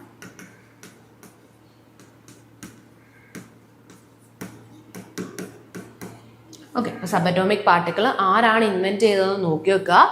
പ്രോട്ടോൺ കണ്ടെത്തിയത് റുദർഫോർഡ് ആണ്. ഇലക്ട്രോൺ കണ്ടെത്തിയത് J.J. തോംസൺ ആണ്. ന്യൂട്രോൺ കണ്ടെത്തിയത് ചാഡ്വിക് ആണ്. അപ്പം നമ്മൾ ആദ്യം ഈ സബ് അറ്റോമിക് പാർട്ടിക്കിൾസ് നമ്മൾ ആദ്യമായിട്ട് കണ്ടെത്തുന്നത് ഇലക്ട്രോണിനെയാണ് കേട്ടോ. ഇലക്ട്രോണിനെ കണ്ടെത്തിയ ഇയർ ഒന്ന് ഓർത്ത് വെക്കുക. 1897 ഇലക്ട്രോണിനെ നമ്മൾ ഡിസ്കവർ ചെയ്യുന്നത്. ഇലക്ട്രോണിനെ നമ്മൾ E- എന്നാണ് റെപ്രസെന്റ് ചെയ്യുന്നത്. E- ആണ് ഇലക്ട്രോണിന്റെ സിമ്പൽ. ഇലക്ട്രോണിന്റെ ചാർജ് നോക്കിക്കഴിഞ്ഞാൽ -1.6 into 10 raised to minus 90. Value പഠിച്ചു നോക്കുക, പ്രോബ്ലം വരെ നമുക്ക് ചെയ്യാൻ വേണം. Electronic charge -1.6 into 10 raised to minus 19. ഇവിടെ ഒരു റിലേറ്റീവ് ചാർജ് കൊടുത്തിരിക്കുകയാണ്. അതായത് നമ്മൾ ഈ റിലേറ്റീവ്ലി ബാക്കിയുള്ള സബറ്റോമിക് പാർട്ടിക്കിൾസിനെ വെച്ച് കമ്പയർ ചെയ്യുമ്പം റിലേറ്റ് ചെയ്യുമ്പം ഇതിൻ്റെ ചാർജ് നെഗറ്റീവ് അല്ലേ. അപ്പം നമുക്ക് ഇതിനെ -1 എന്നുള്ള രീതിയിൽ കൊടുക്കാം. കാരണം 1.6 അവരെടുക്കുന്നില്ല, 1 എന്നുള്ള വാല്യൂ മാത്രം എടുക്കുന്നു. അപ്പം നമുക്ക് -1 ആണ് ഇതിൻ്റെ relative charge. Mass 9.1 into 10 raised to minus 31 kilogram ആണ്. ഇനി ഇത് നമ്മൾ കിലോഗ്രാമിലെ മാസ്, നമ്മൾ യൂഷ്വലി മാസ് റെപ്രസെൻറ്റ് ചെയ്യുന്നത് അറ്റോമിക് മാസ് യൂണിറ്റ് എന്നുണ്ട്, AMU. നമ്മൾ കെമിസ്ട്രിയിലായാലും ഫിസിക്സിലായാലും യൂഷ്വലി മാസ് AMUയിലാണ്. കെമിസ്ട്രിയിലാണ് മെയിൻലി നമ്മൾ പ്രോബ്ലം ഒക്കെ ചെയ്യുമ്പം AMU എന്ന് പറയുന്നത് നമ്മുടെ C12 കാർബൺ 12ൻ്റെ 1/12 മാസിനെയാണ് നമ്മൾ റെഫറൻസ് മാസ്സായിട്ട് യൂസ് ചെയ്യുന്നത്. 1/12 മാസ് ഓഫ് C12. കാർബൺ 12ൻ്റെ 1/12 മാസിനെയാണ് നമ്മൾ AMU എന്ന് പറയുന്നത്. അപ്പോൾ AMUവിൻ്റെ ടേംസിൽ പറഞ്ഞുള്ള വാല്യൂ നോക്കി നോക്കുക, 0.0054 ആണ് എന്തിൻ്റെ ചാർജ്, എന്തിൻ്റെ മാസ്, ഇലക്ട്രോണിൻ്റെ മാസ്. ഓക്കെ, അടുത്ത നോക്കിയേ പ്രോട്ടോണിനെ P+ എന്നാണ് ഇൻഡിക്കേറ്റ് ചെയ്യുന്നത്. പ്രോട്ടോണിൻ്റെ ചാർജ് എന്ന് പറയുന്നത് ഇലക്ട്രോണിക് ചാർജിൻ്റെ ഓപ്പോസിറ്റ് ആണ് കേട്ടോ. ഇലക്ട്രോണിൻ്റെ ചാർജ് നമ്മൾ എന്താ പഠിച്ചേ, -1.6 into 10 raised to minus 19 അല്ലേ. ഇത് നമ്മൾ പോസിറ്റീവ് വാല്യൂ എടുത്താൽ മതി, +1.6 into 10 raised to minus 19. അപ്പോൾ റിലേറ്റീവ് ചാർജ് നോക്കിയേ +1 അല്ലേ. ആദ്യത്തെ ഇലക്ട്രോൺ -1 ആണ്, പ്രോട്ടോൺ +1 ആണ്. പ്രോട്ടോണിൻ്റെ mass നോക്കിയേക്കാം 1.67 into 10 raised to minus 27. ഇത് നമ്മൾ AMUയിൽ പറഞ്ഞുള്ള മാസ് 1.00727. അടുത്ത നോക്കാം ന്യൂട്രോൺ ആണ് മൂന്നാമത്തെ സബറ്റോമിക് പാർട്ടിക്കിൾ. N വെച്ചിട്ടാണ് നമ്മൾ റെപ്രസെന്റ് ചെയ്യുന്നത്. ന്യൂട്രോണിന്റെ കേസ് നോക്കുക, ന്യൂട്രോണിന് ചാർജ് ഇല്ല. പ്രോട്ടോണിന്റെ കേസിൽ പോസിറ്റീവ് ചാർജ് ആണ്, ഇലക്ട്രോണിന്റെ കേസിൽ നെഗറ്റീവ് ചാർജ് ആണ്. ന്യൂട്രോണിന് ചാർജ് ഇല്ല, ചാർജ്ലെസ് ആണ്, 0 ആണ് ന്യൂട്രോണിന്റെ ചാർജ്. ഇപ്പം ന്യൂട്രോണിന്റെ മാസ് നമുക്ക് നോക്കാം, 1.67 into 10 raised to minus 27. മാസിന്റെ നമ്മൾ അറ്റോമിക് മാസ് യൂണിറ്റിൽ വരുമ്പം 1.00867. നിങ്ങൾ മാസിന്റെ കേസിൽ ഓർത്ത് വെക്കുക, മാസ് ഏറ്റവും കൂടിയ ആള് ന്യൂട്രോൺ ആണ് കേട്ടോ. മാസിന്റെ ഓർഡർ ആണെങ്കിൽ ന്യൂട്രോണിനാണ് ഏറ്റവും കൂടുതൽ മാസ്. അതിനേക്കാൾ മാസ് കുറവായിട്ടുള്ള ആളെന്ന് പറയുന്നത് നമ്മുടെ പ്രോട്ടോൺ ആണ്. ഏറ്റവും മാസ് കുറഞ്ഞ ആള് നമ്മുടെ ഇലക്ട്രോൺ ആണ് കേട്ടോ. ഒന്ന് ഓർത്ത് വെക്കണേ, കാരണം എന്തെങ്കിലും ഒരു സ്റ്റേറ്റ്മെൻറ്റ് ടൈപ്പിലോ അല്ലെങ്കിൽ മാസിൻ്റെ ഓർഡറോ ഒക്കെ കയറി ചോദിച്ചു കഴിഞ്ഞാൽ നമ്മൾ അറിഞ്ഞിരിക്കണം. മാസിൻ്റെ ഓർഡറിൽ നോക്കിക്കഴിഞ്ഞാൽ മാസ് ഏറ്റവും കൂടിയ ആളെന്ന് പറയുന്നത് ന്യൂട്രോൺ ആണ്, അതിനേക്കാൾ മാസ് കുറഞ്ഞ ആളെന്ന് പറയുന്നത് പ്രോട്ടോൺ ആണ്, ഏറ്റവും മാസ് കുറവാണ് നമ്മുടെ ഇലക്ട്രോൺ. ഏറ്റവും മാസ് കുറഞ്ഞ ആളാണ് ഇലക്ട്രോൺ. ഓക്കെ, അപ്പോൾ ഇത്രയും സബറ്റോമിക് പാർട്ടിക്കിൾസ് ആണ് നമുക്ക് പഠിക്കാനുള്ളത്. അപ്പോൾ ഇവരുടെ മാസും ചാർജ് ഡിസ്ട്രിബ്യൂഷനുമാണ് നമ്മളിപ്പോൾ പഠിച്ചത്. ഓക്കെ, അപ്പോൾ നമ്മളിപ്പോൾ കണ്ടു, നമ്മൾ അറ്റോമിക് മോഡൽസ് ആദ്യമായിട്ട് അറ്റോമിക് മോഡൽസ് ഇൻട്രൊഡ്യൂസ് ചെയ്യുന്ന എയിം ഒക്കെ നമ്മൾ കണ്ടല്ലേ. അപ്പോൾ നമ്മളിനി അറ്റോമിക് മോഡലിലേക്ക് പോവുകയാണ്. ആദ്യമായിട്ട് ഇൻട്രൊഡ്യൂസ് ചെയ്ത അറ്റോമിക് മോഡൽ ഏതാണെന്ന് ചോദിച്ചാൽ നമുക്ക് പറയാം JJ തോംസന്റെ മോഡലാണ് ആദ്യമായിട്ട് ഇൻട്രൊഡ്യൂസ് ചെയ്ത അറ്റോമിക് മോഡൽ. നമ്മൾ നേരത്തെ JJ തോംസൺ കണ്ടല്ലേ, ഇലക്ട്രോൺ ഡിസ്കവർ ചെയ്തതാണ് JJ തോംസൺ. അദ്ദേഹം JJ തോംസൺ ഇലക്ട്രോണിനെ ഡിസ്കവർ ചെയ്ത ഇയർ 1897 ആണ്. അപ്പോൾ 1897 JJ തോംസൺ ഇലക്ട്രോണിനെ ഡിസ്കവർ ചെയ്തു. അതിൻ്റെ തൊട്ടടുത്ത വർഷമാണ് അദ്ദേഹം ഈ ഒരു മോഡൽ ഓഫ് ആറ്റം ഇൻട്രൊഡ്യൂസ് ചെയ്തത്. 97 ഇലക്ട്രോണിനെ കണ്ടെത്തുന്നു. 1898 അദ്ദേഹം എന്ത് ചെയ്യുന്നു, ഒരു അറ്റോമിക് മോഡൽ ഇൻട്രൊഡ്യൂസ് ചെയ്യുന്നു. അപ്പോൾ ഈ അറ്റോമിക് മോഡലിന്റെ പ്രത്യേകതകൾ നമുക്ക് നോക്കാം. അദ്ദേഹം പറഞ്ഞ കാര്യങ്ങൾ ഇതാണ്. Atom is spherical. ആറ്റം എന്ന് പറയുന്നത് ഒരു സ്ഫിയർ ആണ്, ഒരു സ്ഫെറിക്കൽ ഇൻ ഷേപ്പ് ആയിട്ടുള്ള ആളാണ് ആറ്റം. ആറ്റത്തിന്റെ റേഡിയസ് അദ്ദേഹം അപ്രോക്സിമേറ്റ്ലി പറഞ്ഞു ഏകദേശം 10 raised to minus 10. നിങ്ങൾ കണ്ടിട്ടുണ്ടായിരിക്കുമല്ലേ ഫിസിക്സിൽ 10 raised to minus 10 എന്ന് പറഞ്ഞാൽ ആംസ്ട്രോങ് ആണ് കേട്ടോ. ഒരു ആംസ്ട്രോങ്ങിനെയാണ് നമ്മൾ യൂഷ്വലി ഫിസിക്സിൽ 10 raised to minus 10 വെച്ച് ഇൻഡിക്കേറ്റ് ചെയ്യുന്നത്. അപ്പം ആറ്റം ഒരു സ്ഫെറിക്കൽ ഷേപ്പ് ആണ്, ആറ്റം സ്ഫെറിക്കൽ ആണ്. ആറ്റം ആറ്റത്തിന്റെ റേഡിയസ് 10⁻⁻10 മീറ്റർ ആണ് എന്ന് ജെ തോംസൺ പറഞ്ഞു. Next one, positive charge is uniformly distribute. നമ്മൾ ആറ്റം നോക്കിക്കഴിഞ്ഞാൽ ആറ്റത്തിന്റെ നമ്മൾ പറഞ്ഞ ഒരു സ്പെറിക്കൽ ബോൾ ആണ്. നിങ്ങൾക്ക് ഒരു ബോളിനെ തന്നെ ഒരു കൺസിഡർ ചെയ്യാം. നമ്മളൊരു ബോൾ എടുത്തു കഴിഞ്ഞാൽ ആ ബോളിന്റെ ആ ബോൾ മൊത്തത്തിൽ പോസിറ്റീവ് ചാർജ് യൂണിഫോംലി ഡിസ്ട്രിബ്യൂട്ടഡ് ആണ്. അതായത് നമ്മളിപ്പോൾ ബോളിന്റെ ഒരു സൈഡിൽ ഇപ്പോൾ ഒരു ചാർജ് ഡിസ്ട്രിബ്യൂട്ട് ചെയ്താൽ അടുത്ത സൈഡിൽ ഒരു ചാർജ്, അപ്പോൾ ത്രൂ ഔട്ട് ഒരുപോലെ യൂണിഫോംലി പോസിറ്റീവ്ലി ചാർജ്ഡ് ഡിസ്ട്രിബ്യൂട്ട് ആണ്. പോസിറ്റീവ് ചാർജ് യൂണിഫോംലി ഡിസ്ട്രിബ്യൂട്ടഡ് ആണ്. Second one, electrons are embedded to form stable arrangement. ഈ പോസിറ്റീവ് ചാർജിൽ അവിടെ ഇവിടെ ആയിട്ട് എന്ത് ചെയ്യുന്നുണ്ട്? ഇലക്ട്രോൺസ് എംബഡഡ് ആയിട്ടുണ്ട്, ഇലക്ട്രോൺസ് അവിടെ ഡിസ്ട്രിബ്യൂട്ട് ചെയ്തിട്ടുണ്ട്.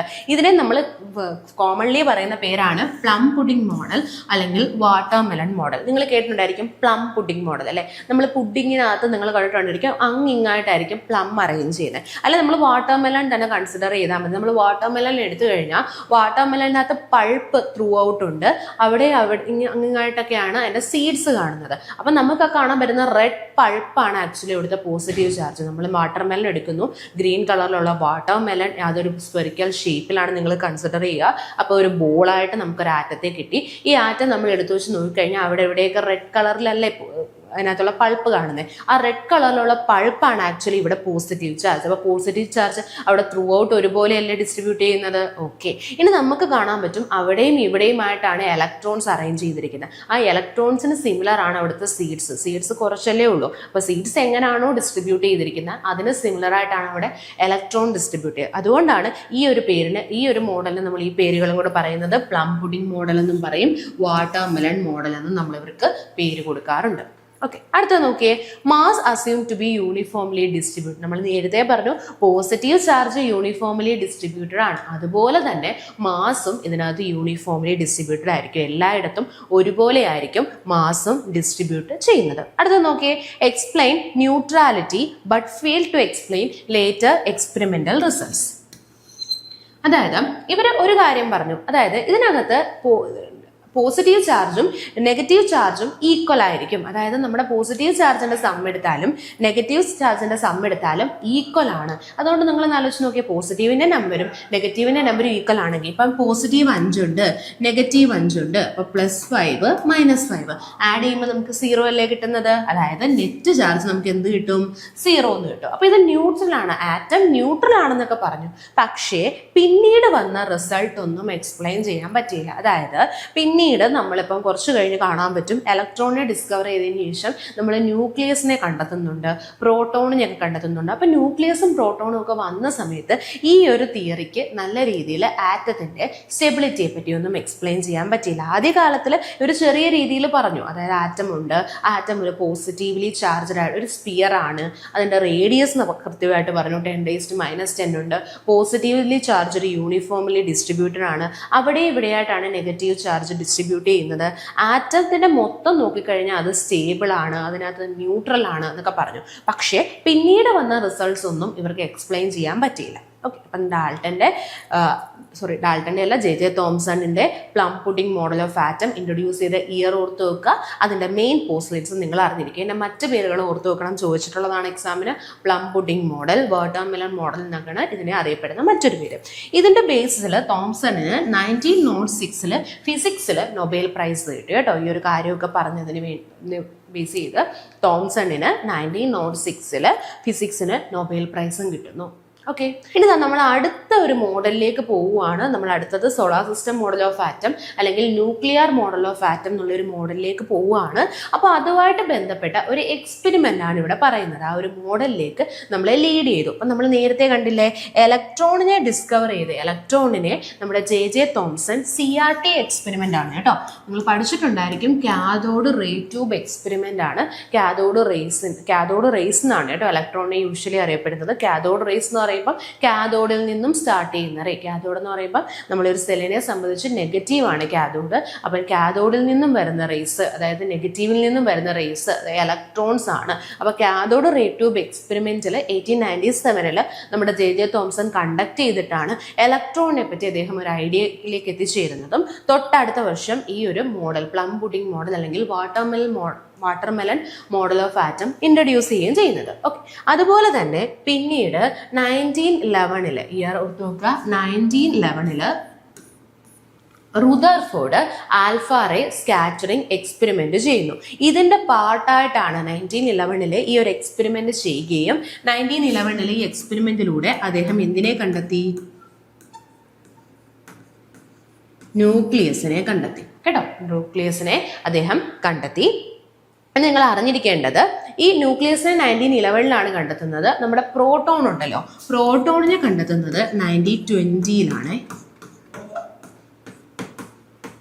രണ്ടും ആരാണെന്ന് ചോദിച്ചാൽ ആരാ? റുദർഫോർഡ് ആണ്. കാരണം ന്യൂക്ലിയസ് കണ്ടെത്തിയ സയന്റിസ്റ്റും റുദർഫോർഡ് ആണ്, പ്രോട്ടോൺ കണ്ടെത്തിയ സയന്റിസ്റ്റും റുദർഫോർഡ് ആണ്. ഇയറിൽ പക്ഷേ ഒരു ചെറിയ വ്യത്യാസമുണ്ട് കേട്ടോ. കാരണം ആദ്യം അദ്ദേഹം ആൽഫ റേ സ്കാറ്ററിംഗ് എക്സ്പെരിമെന്റ് എന്ന ഒരു പരീക്ഷണത്തിലൂടെ അദ്ദേഹം കണ്ടെത്തുന്നത് 1911 ഈ എക്സ്പെരിമെന്റ് ചെയ്ത് അദ്ദേഹം കണ്ടെത്തുന്നത് ന്യൂക്ലിയസിനെയാണ്. 1920 അദ്ദേഹം എന്ത് കണ്ടെത്തിയത്? പ്രോട്ടോണിനെ കണ്ടെത്തുന്നത്. ഓക്കെ, അപ്പൊ നമുക്ക് നോക്കാം. Rutherford alpha particle scattering experiment conducted by, ഈ എക്സ്പെരിമെന്റ് ചെയ്തത് നമ്മൾ മെയിൻലി പറയുന്നത് ഏണസ്റ്റ് റുദർഫോർഡ് ആണ്. പക്ഷെ അദ്ദേഹത്തിന് 2 അസോസിയേറ്റ്സ് ഉണ്ട്, അവരെയും കൂടെ നമ്മൾ ജസ്റ്റ് നോക്കി വെക്കണം. ഈ ഒരു എക്സ്പെരിമെന്റ് ചെയ്ത അദ്ദേഹത്തിന് 2 അസോസിയേറ്റ്സ് എന്ന് പറയുന്നത് ഒന്ന് ഹാൻസ് ഗീഗറും 2 ഏണസ്റ്റ് മാസ്ഡനും ആണ് കേട്ടോ. അദ്ദേഹത്തിന് ഈ ഒരു എക്സ്പെരിമെന്റ് ചെയ്യാൻ സഹായിച്ച 2 പേരെ പേര് ഓർത്ത് വെക്കുക. ഏണസ്റ്റ് റുദർഫോർഡിനോടൊപ്പമുള്ള 2 പേര് ഹാൻസ് ഗീഗറും ഏണസ്റ്റ് മാസ്ഡനും ആണ്. അപ്പൊ എന്തായിരുന്നു ഈ ഒരു എക്സ്പെരിമെന്റ് എന്ന് നമുക്ക് നോക്കാം.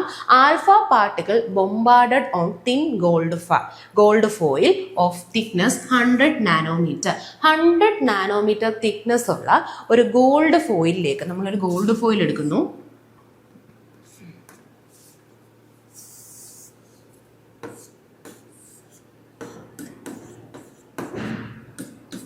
നാനോമീറ്റർ ആണ് ഇതിന്റെ തിക്നെസ്.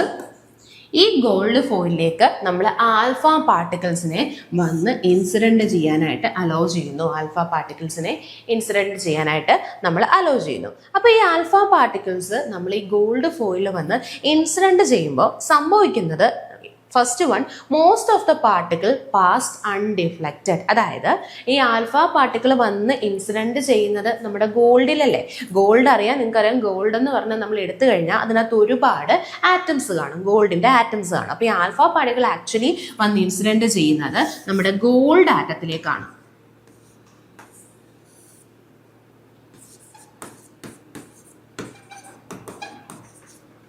അപ്പോൾ നമ്മളിപ്പോൾ കണ്ടു ആൽഫ പാർട്ടിക്കിൾസ് വന്ന് ഇൻസിഡന്റ് ചെയ്യുന്നത് ഗോൾഡിന്റെ ആറ്റത്തിലേക്കാണ്. അപ്പോൾ ഇവിടെ എന്തൊക്കെ നടക്കുന്നു എന്ന് വെച്ചാൽ, first one, alpha particles pass undeflected. അതായത് ഒരുപാട് ആൽഫ പാർട്ടിക്കിൾ അല്ലേ വരുന്നത്, കൂടുതൽ ആൽഫ പാർട്ടിക്കിളും അൺഡിഫ്ലക്റ്റഡ് ആയി പോയി. അതായത് അതിനൊന്നും ഡിഫ്ലക്ഷൻ സംഭവിക്കാതെ അങ്ങ് പാസ്സാകുന്നു. ഇതാണ് പറയുന്നത്. അതായത് ഇവിടെ സംഭവിക്കുന്നതെന്ന് പറഞ്ഞാൽ ഈ ആൽഫ പാർട്ടിക്കിൾ വന്നിട്ട് നമുക്കറിയാലോ, യൂഷ്വലി നമ്മളിപ്പോൾ ഒരു ആറ്റം എടുത്തു കഴിഞ്ഞാൽ ആറ്റത്തിന്റെ കേസിൽ സെന്റർ ആരുണ്ട്?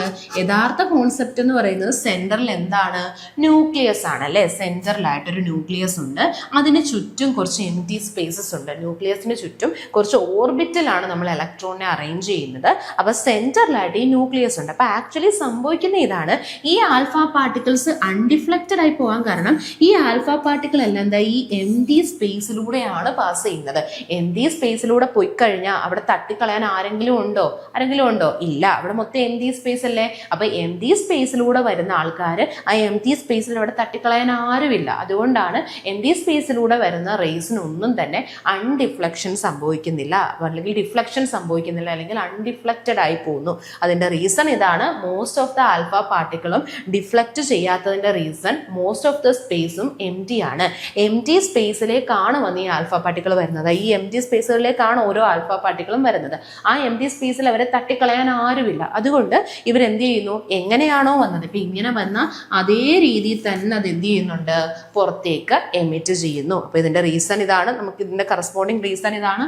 Most of the atom is empty space. ആറ്റത്തിന്റെ കൂടുതൽ സ്പേസും എന്താണ്, എംപ്റ്റി ആയതുകൊണ്ടാണ് ആൽഫ പാർട്ടിക്കിൾ അൺഡിഫ്ലക്റ്റഡ് ആയത്. അടുത്ത നോക്കിയേ, സം ഡിഫ്ലക്റ്റഡ് സ്ലൈറ്റ്ലി. ചിലത് സ്ലൈറ്റ്ലി ഡിഫ്ലക്റ്റ് ചെയ്യുന്നു, ചെറുതായിട്ട് ഡിഫ്ലക്റ്റ് ചെയ്യുന്നു. അതിന് കാരണമെന്ന് പറഞ്ഞാൽ അതാ നിങ്ങൾ നോക്കുക, ആൽഫ പാർട്ടിക്കിൾ എന്ന് പറയുന്നത് നമ്മുടെ ഹീലിയത്തിന്റെ ന്യൂക്ലിയസ് ആണ് കേട്ടോ. ഹീലിയം ന്യൂക്ലിയസ് ആണ്. ഓക്കെ, ഹീലിയത്തിൻ്റെ ന്യൂക്ലിയസ് ആണ്. ഹീലിയത്തിൻ്റെ He2+ ആണ്. മെയിനായിട്ട് ഹീലിയത്തിൻ്റെ അയോൺ ആയിട്ടുള്ള He2+ ആണ് നമ്മുടെ ആൽഫ പാർട്ടിക്കിൾ. അപ്പോൾ ഈ ആൽഫ പാർട്ടിക്കിളിൻ്റെ കേസിൽ ചാർജ് എന്ന് പറയുന്നത് പോസിറ്റീവ് ആണ് അല്ലേ? പോസിറ്റീവ് ആണ്, കാരണം 2+ ആണ് ഇതിൻ്റെ ചാർജ്. അപ്പോൾ അതൊരു പോസിറ്റീവ്ലി ചാർജാണ് നമ്മുടെ ആൽഫ പാർട്ടിക്കിൾ. ഇത്തരത്തിൽ പോസിറ്റീവ് ചാർജുള്ള ആൽഫ പാർട്ടിക്കിൾ വരുന്ന സമയത്ത് നിങ്ങൾക്കറിയാം ന്യൂക്ലിയസിനകത്ത് ആരുണ്ട്? നമുക്കറിയാം യൂഷ്വലി ന്യൂക്ലിയസിനകത്തുള്ളവരാണ് പ്രോട്ടോണും അതോടൊപ്പം ന്യൂട്രോണും. നമ്മൾ കണ്ടു ന്യൂട്രോണിന് ചാർജ് ഇല്ല, പക്ഷെ പ്രോട്ടോണിന് പോസിറ്റീവ് ചാർജ് ഉണ്ട്. അപ്പം മൊത്തത്തിൽ ന്യൂക്ലിയസ് നോക്കിക്കഴിഞ്ഞാൽ പ്രോട്ടോണിൻ്റെ ചാർജും നമ്മൾ ആഡ് ചെയ്യണം, ന്യൂട്രോണിൻ്റെ ചാർജും ആഡ് ചെയ്യണം. പ്രോട്ടോണിൻ്റെ ചാർജ് പോസിറ്റീവ് ആണ്, ന്യൂട്രോണിന് ചാർജ് ഇല്ല. അപ്പം നെറ്റ് ന്യൂക്ലിയസിന് ഒരു പോസിറ്റീവ് ചാർജ് ആണ്. അപ്പം ഈ പോസിറ്റീവ് ചാർജ് ആയിട്ടുള്ള ന്യൂക്ലിയസിൻ്റെ തൊട്ടടുത്തുകൂടി നിങ്ങൾ നോക്കിയേ, ഇത് ന്യൂക്ലിയസ് ആണ്, ഇവർക്ക് പോസിറ്റീവ് ചാർജ് ആണ്. ഇവരുടെ തൊട്ടടുത്തൂടെ ഒരു ആൽഫ പാർട്ടിക്കിൾ വന്നാൽ നിങ്ങളൊന്ന് ആലോചിച്ച് നോക്കിയേ, ഈ വരുന്ന ആൽഫ പാർട്ടിക്കിളിനും പോസിറ്റീവ് ചാർജ് ആണ്, നമ്മുടെ ന്യൂക്ലിയസിനും പോസിറ്റീവ് ചാർജ് ആണ്. ഓക്കെ, വരുന്ന ആൽഫയ്ക്കും പോസിറ്റീവാണ്, ന്യൂക്ലിയസിനും പോസിറ്റീവാണ്. അപ്പോൾ രണ്ടും സെയിം ചാർജ് അല്ലേ? അപ്പോൾ എന്ത് പറ്റും? ചെറുതായിട്ട് ഒന്ന് റിപ്പൽ ചെയ്യും അല്ലേ? സെയിം ചാർജസ് റിപ്പൽ ചെയ്യും, ഓപ്പോസിറ്റ് ചാർജ് അട്രാക്ട് ചെയ്യും നമുക്കറിയാം. അപ്പോൾ ഇതും പോസിറ്റീവ്, ഇതും പോസിറ്റീവ്. അപ്പോൾ ഇവരിതാ ചെറുതായിട്ട് ഒന്ന് റിപ്പൽ ചെയ്യും, കാരണം ഓപ്പോസിറ്റ് ചാർജ് ആണ്. അതുകൊണ്ട് ഇവരുടെ പാത്തേക്ക് എന്ത് വരും? ചെറുതായിട്ട് ഒരു ഡീവിയേഷൻ സംഭവിച്ചത് ഇങ്ങനെ ആയിരിക്കും ഈ ആൽഫ പാർട്ടിക്കിൾ ട്രാവൽ ചെയ്യുന്നത്. അതുകൊണ്ട് ഇതിൻ്റെ തൊട്ടടുത്തൂടെ വരുന്നവർക്കാണ് എന്ത് സംഭവിക്കുന്നത്? ഡിഫ്ലക്റ്റ് ചെയ്യുന്നത്. സ്ലൈറ്റ്ലി ഡിഫ്ലക്റ്റ് ചെയ്യുന്നതിൻ്റെ റീസൺ എന്താണ്?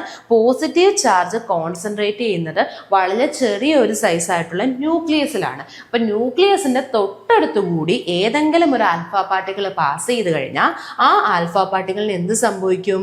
ഡീവിയേഷൻ സംഭവിക്കും. അതുകൊണ്ടാണ് ചില റേസിന് ഡീവിയേഷൻ സംഭവിച്ച് പോയത്.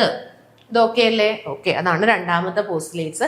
Some alpha particle deflected slightly. അതിൻ്റെ റീസൺ ആൽഫ പാർട്ടിക്കിൾ എന്ന് പറയുന്നത് ഒരു He2+ ആണ്, He2+ അയോൺ ആണ്. ഇതിന് പോസിറ്റീവ് ചാർജ് ആണ്. നമുക്കറിയാം ന്യൂക്ലിയസ് എന്ന് പറയുന്നത് സെൻറ്ററിലാണ്, അതിനല്പം കൂടി പോസിറ്റീവ് ചാർജ് ആണ്, കാരണം പ്രോട്ടോൺ ഉള്ളതുകൊണ്ട്. ഈ പോസിറ്റീവ് ചാർജ് ആണ് നമ്മൾ ഈ എക്സ്പെരിമെന്റിലൂടെയാണ് കേട്ടോ മനസ്സിലാവുന്നത്, കാരണം ഈ വരുന്ന ആൾ പോസിറ്റീവ് ആണ്. അപ്പോൾ ഇതും പോസിറ്റീവ് ആയതുകൊണ്ടാണ് ഇതിൻ്റെ പാത്തിന് ചെറുതായിട്ട് ഡീവിയേഷൻ സംഭവിച്ചത്. തൊട്ടടുത്തൂടെ വരുന്ന പാത്തിന് ചെറുതായിട്ട് ഡീവിയേഷൻ സംഭവിച്ചതെന്ന് മനസ്സിലായി. അടുത്ത നോക്കിയേ, A few bounce back 1 in 20,000. 20,000 ഒരു ഹീലിയം പാർട്ടിക്കിൾസ് പോയി കഴിഞ്ഞാൽ, അല്ലെങ്കിൽ ആൽഫ റേ പോയി കഴിഞ്ഞാൽ അതിൽ ഒരാൾ ബൗൺസ് ബാക്ക് ചെയ്യുന്നു. അതായത് നമ്മൾ വരുന്ന ഒരാൾ എക്സാക്ട്ലി വന്ന് നമ്മുടെ ന്യൂക്ലിയസുമായിട്ട് ഒരു ഹെഡ് ഓൺ കൊളിഷൻ ആണ് നടക്കുന്നത്. ന്യൂക്ലിയസിനെ തന്നെ വന്ന് ഇടിക്കുന്നു. അപ്പം നോക്കിയേ, ന്യൂക്ലിയസ് തന്നെ വന്ന് ഒരാൾ ഇടിക്കുമ്പം അയാൾ അതേ പാത്തിൽ തന്നെ ബൗൺസ് ബാക്ക് ചെയ്യുന്നു, അയാൾ അതേ പാത്ത് തന്നെ റീട്രേസ് ചെയ്യുന്നു. അതിന് കാരണം എന്താണ്? ഇതെല്ലാവർക്കും സംഭവിക്കില്ല കേട്ടോ. ഒരു 20,000 ആൽഫ പാർട്ടിക്കിൾ ട്രാവൽ ചെയ്ത് കഴിഞ്ഞാൽ അതിൽ ഒരു ആൽഫ പാർട്ടിക്കിളിനാണ് ഇങ്ങനെ വന്നു കഴിഞ്ഞാൽ ഹെഡ് ഓൺ കൊളിഷൻ സംഭവിക്കുന്നത്, അല്ലെങ്കിൽ വന്നിടിച്ചിട്ട് ബൗൺസ് ബാക്ക് ചെയ്യുന്നത്. അതിൻ്റെ റീസൺ എന്ന് പറഞ്ഞാൽ ന്യൂക്ലിയസ് എന്ന് പറയുന്നത് വളരെ എക്സ്ട്രീംലി സ്മാൾ ആയിട്ടുള്ള ഒരു പാർട്ടിക്കിൾ ആണ്. ഈ ന്യൂക്ലിയസിൽ വന്ന് ഹെഡ് ഓൺ കൊളിഷൻ നടക്കുന്നത് കൊണ്ടാണ് നമുക്ക് എന്ത് ചെയ്യുന്നത്? ആ ആൽഫ പാർട്ടിക്കിളിന് ബൗൺസ് ബാക്ക് ചെയ്യേണ്ടി വന്നത്. ഓക്കെ, അപ്പോൾ ഇത്രയുമാണ് നമുക്ക് ഏത് എക്സ്പെരിമെന്റിൽ നിന്ന് മനസ്സിലാവുന്നത്? റുദർഫോർഡിന്റെ ആൽഫ റേ സ്കാറ്ററിംഗ് എക്സ്പെരിമെന്റിൽ നിന്ന് നമുക്ക് കിട്ടുന്ന ഇമ്പോർട്ടൻ്റ് ഐഡിയ. അപ്പോൾ നമുക്ക് കിട്ടിയ 3 ഒബ്സർവേഷനിൽ നിന്നുമാണ് ആ ഒരു മെയിൻ കൺക്ലൂഷനിലേക്ക് എത്തിയത്. നമ്മുടെ ഫസ്റ്റ് ഒബ്സർവേഷൻ ഇതായിരുന്നു, മോസ്റ്റ് ഓഫ് ദ ആൽഫ പാർട്ടിക്കിളും അൺഡിഫ്ലക്റ്റഡ് ആയി പോയി. അതിന് റീസൺ ആറ്റത്തിന്റെ അകത്ത് ഒരുപാട് സ്പേസ് എംറ്റി ആണ്. അടുത്തത് ചിലത് സ്ലൈറ്റ്ലി ഡിഫ്ലക്റ്റ് ചെയ്യുന്നു, ചില ആൽഫ പാർട്ടിക്കിൾ സ്ലൈറ്റ് ആയിട്ട് ഡിഫ്ലക്റ്റ് ചെയ്യുന്നു. അതിന് റീസൺ സ്ലൈറ്റ്ലി ഡിഫ്ലക്റ്റ് ചെയ്യാനുള്ള മെയിൻ റീസൺ ഇവർക്ക് രണ്ടുപേർക്കും സെയിം ചാർജ് ആണ്. ന്യൂക്ലിയസിന്റെ ചാർജും അതുപോലെ ആൽഫ പാർട്ടിക്കിളിന്റെ ചാർജും സെയിം ആയതുകൊണ്ട് അവർക്ക് റിപ്പൽഷൻ സംഭവിക്കുന്നത് കൊണ്ടാണ് സ്ലൈറ്റ്ലി എന്ത് ചെയ്യുന്നത്? ഡിഫ്ലക്റ്റ് ചെയ്യുന്നത്. തേർഡ് വൺ നോക്കിയേ, എ ഫ്യൂ ബൗൺസ് ബാക്ക്. ഒരു 20,000 ഒരു ആൽഫ റേക്ക് ബൗൺസ് ബാക്കിങ് സംഭവിക്കുന്നു. അതായത് അത് വന്നിടിക്കുകയും അതേ പാത്തിൽ തന്നെ അത് എന്ത് ചെയ്യുകയും ചെയ്യുന്നുണ്ട്? മൂവ് ഓൺ ചെയ്യുകയും ചെയ്യുന്നുണ്ട്. അതിന്റെ റീസൺ എന്താണ്? ഈ വരുന്ന ആൽഫ പാർട്ടിക്കിൾ എക്സാക്റ്റ് നമ്മുടെ ന്യൂക്ലിയസുമായിട്ട് ഹെഡ് ഓൺ കൊളിഷനിൽ ഏർപ്പെടുത്തുന്നതുകൊണ്ടാണ്. അപ്പം നമുക്ക് ഈ ഒരു മോഡലിൽ നിന്നും കിട്ടിയ മെയിൻ ഐഡിയാസ് ഇതാണ്. First one, most of the space in an atom M T. Atom നോക്കിക്കഴിഞ്ഞാൽ സ്പേസ് എം ടി ആണ്. നെക്സ്റ്റ് വൺ, പോസിറ്റീവ് ചാർജ് എന്ന് പറയുന്നത് ഒരു ചെറിയ റീജിയനിലാണ് കോൺസെൻട്രേറ്റ് ചെയ്യുന്നത്. ഇതിനെയാണ് നമ്മൾ ന്യൂക്ലിയസ് എന്ന് വിളിക്കുന്നത്. അതായത് നമുക്ക് നോക്കിയപ്പോൾ മനസ്സിലായി, ഒരു ആറ്റം എടുത്തു കഴിഞ്ഞാൽ ആറ്റത്തിന്റെ കേസിൽ മോസ്റ്റ് സ്പേസും എം ടി. ഓക്കെ, അതിന്റെ സെന്ററിലായിട്ട് ഒരു പോസിറ്റീവ്ലി ചാർജ്ഡ് പാർട്ടിക്കിൾ ഉണ്ട്. ഇതിനെ നമ്മൾ വിളിച്ച പേരാണ് ന്യൂക്ലിയസ്. ഇതൊരു ചെറിയ റീജിയനിൽ, ഈ ന്യൂക്ലിയസിന്റെ ചാർജ് നമ്മളിപ്പോൾ കണ്ടല്ലേ പോസിറ്റീവ് ആണ്, ഇത് വളരെ ചെറിയൊരു റീജിയനിൽ മാത്രം, ഇത്രയും ചെറിയൊരു റീജിയനിൽ മാത്രമാണ് ഈ ന്യൂക്ലിയസ് എന്ത് ചെയ്യുന്നത്, ഒക്കുപ്പൈ ചെയ്യുന്നത്. വളരെ ചെറിയൊരു റീജിയനിലാണ്. അതായത് ന്യൂക്ലിയസിന്റെ സൈസ് അടുത്തതിൽ പറയുന്നുണ്ട്, ന്യൂക്ലിയസിന്റെ സൈസ് 10⁻⁻15 ആണ്.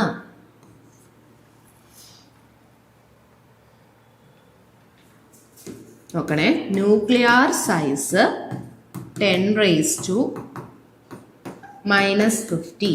നമ്മൾ ഫെംറ്റോമീറ്റർ എന്നാണ് ഫിസിക്സിൽ പറയുന്നത് കേട്ടോ. ഫെംറ്റോമീറ്റർ അല്ലെങ്കിൽ ഫെർമി, ഒരു ഫെർമി അല്ലെങ്കിൽ ഒരു ഫെംറ്റോമീറ്റർ ആണ് ന്യൂക്ലിയസിന്റെ സൈസ്. പക്ഷേ ആറ്റത്തിന്റെ സൈസ് നിങ്ങൾ നേരത്തെ പഠിച്ചു. ആറ്റത്തിന്റെ സൈസ് എന്താണ്? 10⁻⁻10. അത് ആരാണ് ആ ആറ്റത്തിന്റെ സൈസിനെ പറ്റി ആരാണ് പറഞ്ഞത്? തൊട്ട് മുന്നത്തെ മോഡലിൽ നമ്മുടെ ജെ തോംസൺ ആണ് ആറ്റത്തിന്റെ സൈസ് 10⁻⁻10 എന്ന് പറഞ്ഞത്. ഓക്കെ, അപ്പൊ നിങ്ങൾക്ക് ഇതിൽ നിന്ന് എന്ത് മനസ്സിലായി? നമ്മുടെ തോംസൺ പറഞ്ഞ പല കാര്യങ്ങളും തെറ്റായിരുന്നു. നിങ്ങൾ ശ്രദ്ധിച്ചേ, തോംസൺ എന്താ പറഞ്ഞത്? ആറ്റം എന്ന് പറയുന്നത് ഒരു സ്പെറിക്കൽ ഷേപ്പ്. അത് ഇവിടെയും പറയുന്നു ആറ്റത്തിന്റെ ഷേപ്പ് സ്ഫിയർ ആണ്. പക്ഷെ തോംസൺ പറഞ്ഞു ആറ്റത്തിന്റെ കേസിൽ പോസിറ്റീവ് ചാർജ് എല്ലായിടത്തും ഡിസ്ട്രിബ്യൂട്ടഡ് ആണ്. പോസിറ്റീവ് ചാർജ് എല്ലായിടത്തും ഡിസ്ട്രിബ്യൂട്ടഡ് ആണോ? അല്ല. അങ്ങനെ എല്ലായിടത്തും പോസിറ്റീവ് ചാർജ് ഡിസ്ട്രിബ്യൂട്ടഡ് ആയിരുന്നെങ്കിൽ ഈ വരുന്ന എല്ലാ ആൽഫ പാർട്ടികളിലും ഡീവിയേഷൻ സംഭവിച്ചേനെ. അങ്ങനെ സംഭവിച്ചോ? ഇല്ല. കുറച്ചു പേർക്കേ ഡീവിയേഷൻ സംഭവിക്കുന്നുള്ളൂ. അതായത് എല്ലായിടത്തും അല്ല ആറ്റത്തിന്റെ കേസിൽ പോസിറ്റീവ് ചാർജ് ഡിസ്ട്രിബ്യൂട്ടഡ് ആയിട്ടുള്ളത്. സെന്ററിൽ മാത്രമാണ് ആറ്റത്തിന്റെ പോസിറ്റീവ് ചാർജ് ഉള്ളത്. അപ്പൊ ഈ സെന്ററിൽ എവിടെയാണോ ആറ്റത്തിന്റെ പോസിറ്റീവ് ചാർജ് ഡിസ്ട്രിബ്യൂട്ട് ചെയ്തത് അതിനെ നമ്മൾ ഏത് പേരിൽ അറിയപ്പെട്ടു? ന്യൂക്ലിയസ് എന്നുള്ള പേര് നമ്മൾ കൊടുത്തു അല്ലെ. ന്യൂക്ലിയസിലാണ് ആറ്റത്തിന്റെ പോസിറ്റീവ് ചാർജ് ഡിസ്ട്രിബ്യൂട്ട് ചെയ്യുന്നത്. അടുത്ത കേസിലും അദ്ദേഹം പറയുന്നുണ്ട് ഇലക്ട്രോൺ സംഗിങ് ആയിട്ടാണ്. ഇവിടെ ഇലക്ട്രോണിന്റെ ഡിസ്ട്രിബ്യൂഷന്റെ കാര്യം നമുക്ക് പറയുന്നില്ല. പക്ഷെ അടുത്ത പോയിന്റ് നിങ്ങൾ നോക്കിയേ, മാസ് ഡിസ്ട്രിബ്യൂഷന്റെ കാര്യം പറഞ്ഞു. ജെ തോംസൺ പറഞ്ഞു മാസ് എല്ലായിടത്തും ഡിസ്ട്രിബ്യൂട്ടഡ് ആണ്. ഇവിടെ നോക്കിയേ, മാസ് എല്ലായിടത്തും ആണോ? അല്ല. മാസ് നമ്പർ, നമ്മൾ മെയിൻലി മാസ് നമ്പർ പറയുന്നത് നമ്മൾ പ്രോട്ടോണിന്റെയും ന്യൂട്രോണിന്റെയും നമ്പറിന്റെ ആഡ് ചെയ്താണ് നമ്മൾ മാസ് നമ്പർ പറയുന്നത്. അപ്പൊ ഇതാ നോക്കിയേ, ന്യൂക്ലിയസ് ആണ് ആക്ച്വലി നമ്മുടെ മാസ് നമ്പർ കോൺട്രിബ്യൂട്ട് ചെയ്യുന്നത്. എല്ലായിടത്തും അല്ല, ന്യൂക്ലിയസിലാണ് മാസ്, ഒരു ആറ്റത്തിന്റെ മാസ് കോൺസെൻട്രേറ്റ് ചെയ്തിരിക്കുന്ന പാർട്ട് എവിടെയാണ്? ന്യൂക്ലിയസ് ആണ്, അല്ലെ ആറ്റത്തിന്റെ സെന്റർ ആണ്. ആ ഒരു കാര്യം കൂടി ഓർത്ത് വെക്കുക. അപ്പൊ ഈ പോസ്റ്റുലേറ്റ്സ് ഒക്കെ തന്നെ നമ്മുടെ തോംസൺ പറഞ്ഞത് തെറ്റായിരുന്നു. ഓക്കെ, അപ്പൊ അതിൽ നിന്നുള്ള മോഡിഫിക്കേഷൻ ആണ് നമുക്ക് റുദർഫോർഡിന്റെ ആൽഫ റേ സ്കാറ്ററിംഗ് എക്സ്പെരിമെന്റിലൂടെ മനസ്സിലായത്. ഓക്കെ, അതുപോലെ തന്നെ ന്യൂക്ലിയസിന്റെ സൈസും അദ്ദേഹം കൃത്യമായി പറഞ്ഞു. 10⁻⁻15 അല്ലെങ്കിൽ ഒരു ഫെർമി അല്ലെങ്കിൽ ഒരു ഫെംറ്റോ ആണ് ന്യൂക്ലിയസിന്റെ സൈസ്. ഓക്കെ, നമുക്കിനി ഈ റുദർഫോർഡ് ഈ പറഞ്ഞ കാര്യങ്ങൾ, ഇപ്പൊ Rutherford alpha ray scattering experiment ഒക്കെ ചെയ്തു. അതിന്റെ ബേസിസിലാണ് അദ്ദേഹം എന്ത് പറഞ്ഞത്? റുദർഫോർഡിന്റെ nuclear model of atom introduce ചെയ്തത്. ഓക്കെ, അപ്പൊ നമ്മൾ നേരത്തെ പറഞ്ഞില്ലേ, ഓരോ സയന്റിസ്റ്റുകളും ഓരോ സബ് അറ്റോമിക് പാർട്ടിക്കിളിനെ കണ്ടെത്തിയപ്പോഴാണ് ഓരോ അറ്റോമിക് മോഡൽ ഇൻട്രൊഡ്യൂസ് ചെയ്തത്. തോംസൺ ഇലക്ട്രോണിനെ കണ്ടെത്തിയപ്പോഴാണ് അദ്ദേഹം തൊട്ടടുത്ത വർഷം 1897 ഇലക്ട്രോണിനെ കണ്ടെത്തുന്നു. 1898 അദ്ദേഹം പ്ലം പുഡിംഗ് മോഡൽ ഇൻട്രൊഡ്യൂസ് ചെയ്യുന്നു. ഇവിടെ Rutherford alpha ray scattering experiment ചെയ്തതിന് ശേഷമാണ് അദ്ദേഹം nuclear model of atom introduce ചെയ്യുന്നത്. അപ്പൊ എന്താണ് ന്യൂക്ലിയർ മോഡൽ ഓഫ് ആറ്റം എന്ന് നമുക്ക് നോക്കാം. Positive charge and most of the atomic mass is concentrated in the nucleus. നമ്മളൊരു ആറ്റം എടുത്തു കഴിഞ്ഞാൽ ആറ്റത്തിന്റെ പോസിറ്റീവ് ചാർജും ആറ്റത്തിന്റെ മാസും അറ്റോമിക് മാസും കോൺസെൻട്രേറ്റ് ചെയ്തിരിക്കുന്നത് ന്യൂക്ലിയസിലാണ്. ഓക്കെ, ന്യൂക്ലിയസിലാണ് പോസിറ്റീവ് ചാർജും അറ്റോമിക് മാസും കോൺസെൻട്രേറ്റ് ചെയ്യുന്നത്.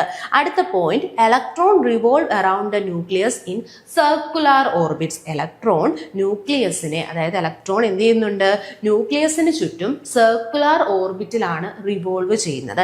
ഇത് എന്ത് മോഡലിന് സിമിലർ ആണെന്ന് ചോദിച്ചാൽ നിങ്ങൾ പറയണം, സോളാർ സിസ്റ്റം മോഡലിന് സിമിലർ ആണ്. Solar system model of atom എന്നും പറയുന്നതും ന്യൂക്ലിയർ മോഡൽ ഓഫ് ആറ്റവും സെയിം ആണ് കേട്ടോ.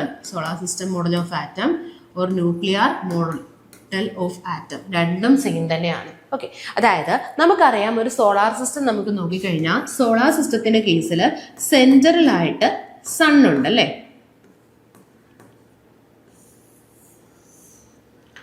സണ്ണിന് ചുറ്റും ഓരോ ഓർബിറ്റുകളിലും പ്ലാനറ്റ് ഒക്കുപ്പൈ ചെയ്തിരിക്കുകയാണ് അല്ലെ. സണ്ണുണ്ട്, സണ്ണിന് ചുറ്റും ഓരോ ഓർബിറ്റുകളുണ്ട്.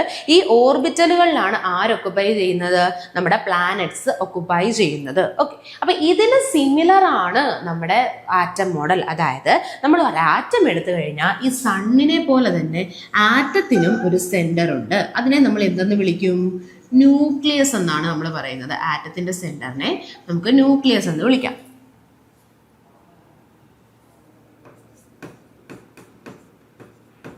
ഓക്കെ, ആറ്റത്തിന് സെന്റർ ആയിട്ടൊരു ന്യൂക്ലിയസ് ഉണ്ട്. ഇനി ന്യൂക്ലിയസിന് ചുറ്റും സർക്കുലർ ഓർബിറ്റ്സുകളിൽ ആര് റിവോൾവ് ചെയ്യുവാണ്? ഇലക്ട്രോൺസ് റിവോൾവ് ചെയ്യുന്നു. ഇലക്ട്രോൺസ് റിവോൾവ് ചെയ്യുന്നു. ഓക്കെ, ഈ ഒരു ഐഡിയ ഇൻട്രൊഡ്യൂസ് ചെയ്തു. ഇതിനപ്പോൾ ഇലക്ട്രോണിൻ്റെയും ന്യൂക്ലിയസിൻ്റെയും മൂവ്മെൻറ്റ് സണ്ണിൻ്റെയും പ്ലാനറ്റിൻ്റെയും മൂവ്മെൻറ്റോട് സിമിലറൈസ് ചെയ്തു. അതുകൊണ്ടാണ് നമ്മൾ ന്യൂക്ലിയർ മോഡൽ ഓഫ് ആറ്റത്തെ solar system model of atom എന്ന് വിളിക്കുന്നത്. ഇത് എങ്ങനെയാണോ ഒരു സോളാർ സിസ്റ്റത്തിലുള്ളത് അതുപോലെ തന്നെയാണ് നമ്മുടെ ഒരു ആറ്റത്തിനകത്തും ഉള്ളത്.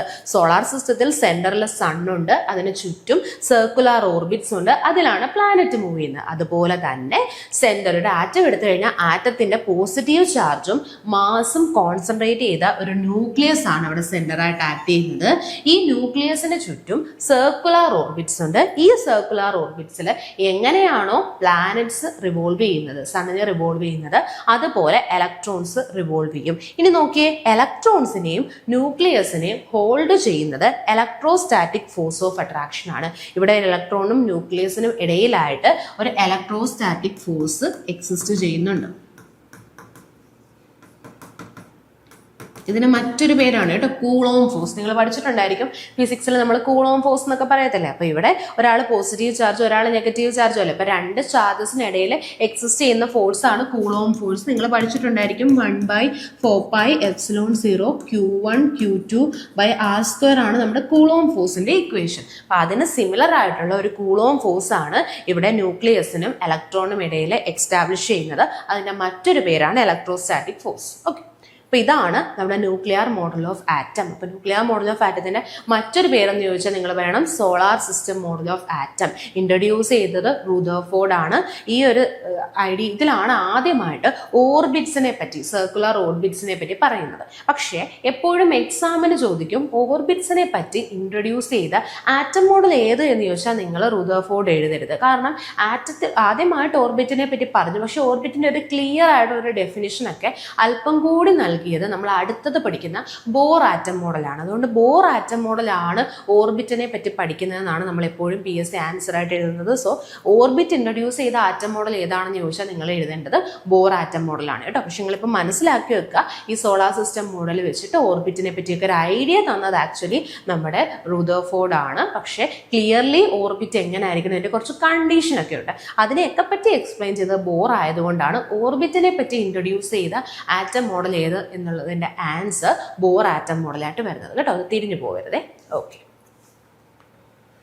അടുത്ത നോക്കാം, development leading to Bohr atom model. അപ്പോൾ ഇത്രയും ആറ്റം മോഡൽസ് ആണ് നമുക്ക് ആദ്യം പഠിക്കാനുള്ളത്. അപ്പോൾ നമ്മൾ ആദ്യം ഡാൾട്ടൺ അറ്റോമിക് തിയറി കണ്ടു. അറ്റോമിക് തിയറിക്ക് ശേഷം സബ് അറ്റോമിക് പാർട്ടിക്കിൾസിനെ നമ്മൾ കണ്ടെത്തി. അതിനുശേഷമാണ് ഓരോ ആറ്റം മോഡൽ നമ്മൾ പഠിച്ചത് അല്ലേ. ആദ്യം നമ്മൾ പഠിച്ചു പ്ലം പുഡിംഗ് മോഡൽ, അല്ലെങ്കിൽ അത് J.J. തോംസൺ ഇൻട്രൊഡ്യൂസ് ചെയ്ത മോഡലാണ്. സെക്കൻഡ് വൺ റുദർഫോർഡിന്റെ ന്യൂക്ലിയർ മോഡൽ. അപ്പോൾ ഈ രണ്ട് ആറ്റം മോഡലിന് ശേഷം മൂന്നാമത് വന്ന ആറ്റം മോഡലാണ് ബോർ ആറ്റം മോഡൽ. ആക്ച്വലി നമ്മുടെ ടോപ്പിക് ഇതാണ്, ബോർ ആറ്റം മോഡൽ. പക്ഷെ ഇതിലേക്ക് വരുന്നതിന് മുന്നേ ഇത്രയെങ്കിലും ഇൻട്രൊഡക്ഷൻ നിങ്ങൾ അറിഞ്ഞാൽ മാത്രമേ നിങ്ങൾക്ക് ഇതിനെപ്പറ്റി ഒരു ബേസിസ് ആയിട്ടുള്ള ക്ലിയർ ആയിട്ടുള്ള ഒരു ഐഡിയ നമുക്ക് കിട്ടൂ കേട്ടോ. പിന്നെ നമ്മുടെ ചാഡ്വിക്ക് ന്യൂട്രോണിനെ കണ്ടെത്തിയ ഇയറും കൂടി ഓർത്ത് വെക്കണം കേട്ടോ. നമ്മൾ പഠിച്ചു 1932 ചാഡ്വിക്ക് എന്ത് കണ്ടെത്തിയത്? ന്യൂട്രോണിനെ കണ്ടെത്തിയത്. അതുമായിട്ട് ബന്ധപ്പെട്ട് നമുക്ക് മോഡലൊന്നും പഠിക്കാനില്ല, പക്ഷെ നിങ്ങൾ അറിഞ്ഞിരിക്കുക ന്യൂട്രോണിനെ 1932 ചാഡ്വിക്ക് കണ്ടെത്തി. ബെറിലിയത്തിലേക്ക്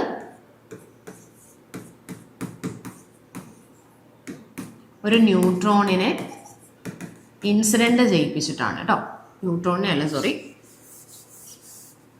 ബെറിലിയത്തിലേക്ക് ഒരു ആൽഫ പാർട്ടിക്കിളിനെ ഇൻസിഡന്റ് ചെയ്യിപ്പിച്ചിട്ടാണ് ഈ ഒരു എക്സ്പെരിമെന്റിലൂടെ അദ്ദേഹം ന്യൂട്രോണിനെ കണ്ടെത്തുന്നത്. ഓക്കെ, ജസ്റ്റ് ഓർത്ത് വെച്ചാൽ മതി. 1932 മൂന്നാമത്തെ സബറ്റോമിക് പാർട്ടിക്കിൾ ആയിട്ടുള്ള ന്യൂട്രോണിനെ ചാഡ്വിക് കണ്ടെത്തി. ഓക്കെ, അപ്പൊ ഇനി നമുക്ക് പഠിക്കാനുള്ളത് ബോർ ആറ്റം മോഡൽ അതിലേക്ക് ലീഡ് ചെയ്തിട്ടുള്ള ഐഡിയാസ് ഏതൊക്കെയാണെന്നാണ്. അപ്പൊ ഇതാ നോക്കിയേ, interaction of radiation with matter revealed atomic structure of information. Niel Bohr use this result to refine Rutherford's model. അതായത് നമ്മൾ റുദർഫോർഡിന് കിട്ടിയ ആറ്റം മോഡലിനെ ചെറുതായിട്ടൊന്ന് മോഡിഫൈ ചെയ്തിട്ടാണ് ആരെന്ത് ഇൻട്രൊഡ്യൂസ് ചെയ്തത്? Bore atom model. അതായത് നമ്മളിപ്പോൾ കണ്ടു റുദർഫോർഡിന്റെ ഒരു മോഡൽ പറഞ്ഞു, അവർ സർക്കുലർ ഓർബിറ്റ്സിനെ പറ്റി പറഞ്ഞു, സോളാർ സിസ്റ്റം മോഡലിനെ പറ്റി പറഞ്ഞു. പക്ഷേ അവർക്ക് ചില കാര്യങ്ങളൊന്നും ക്ലിയർ ആയിട്ട് പറയാൻ പറ്റിയില്ല. മെയിൻലി അവർക്ക് പറയാൻ പറ്റാത്ത കാര്യം ആറ്റത്തിന്റെ സ്റ്റെബിലിറ്റിയാണ്.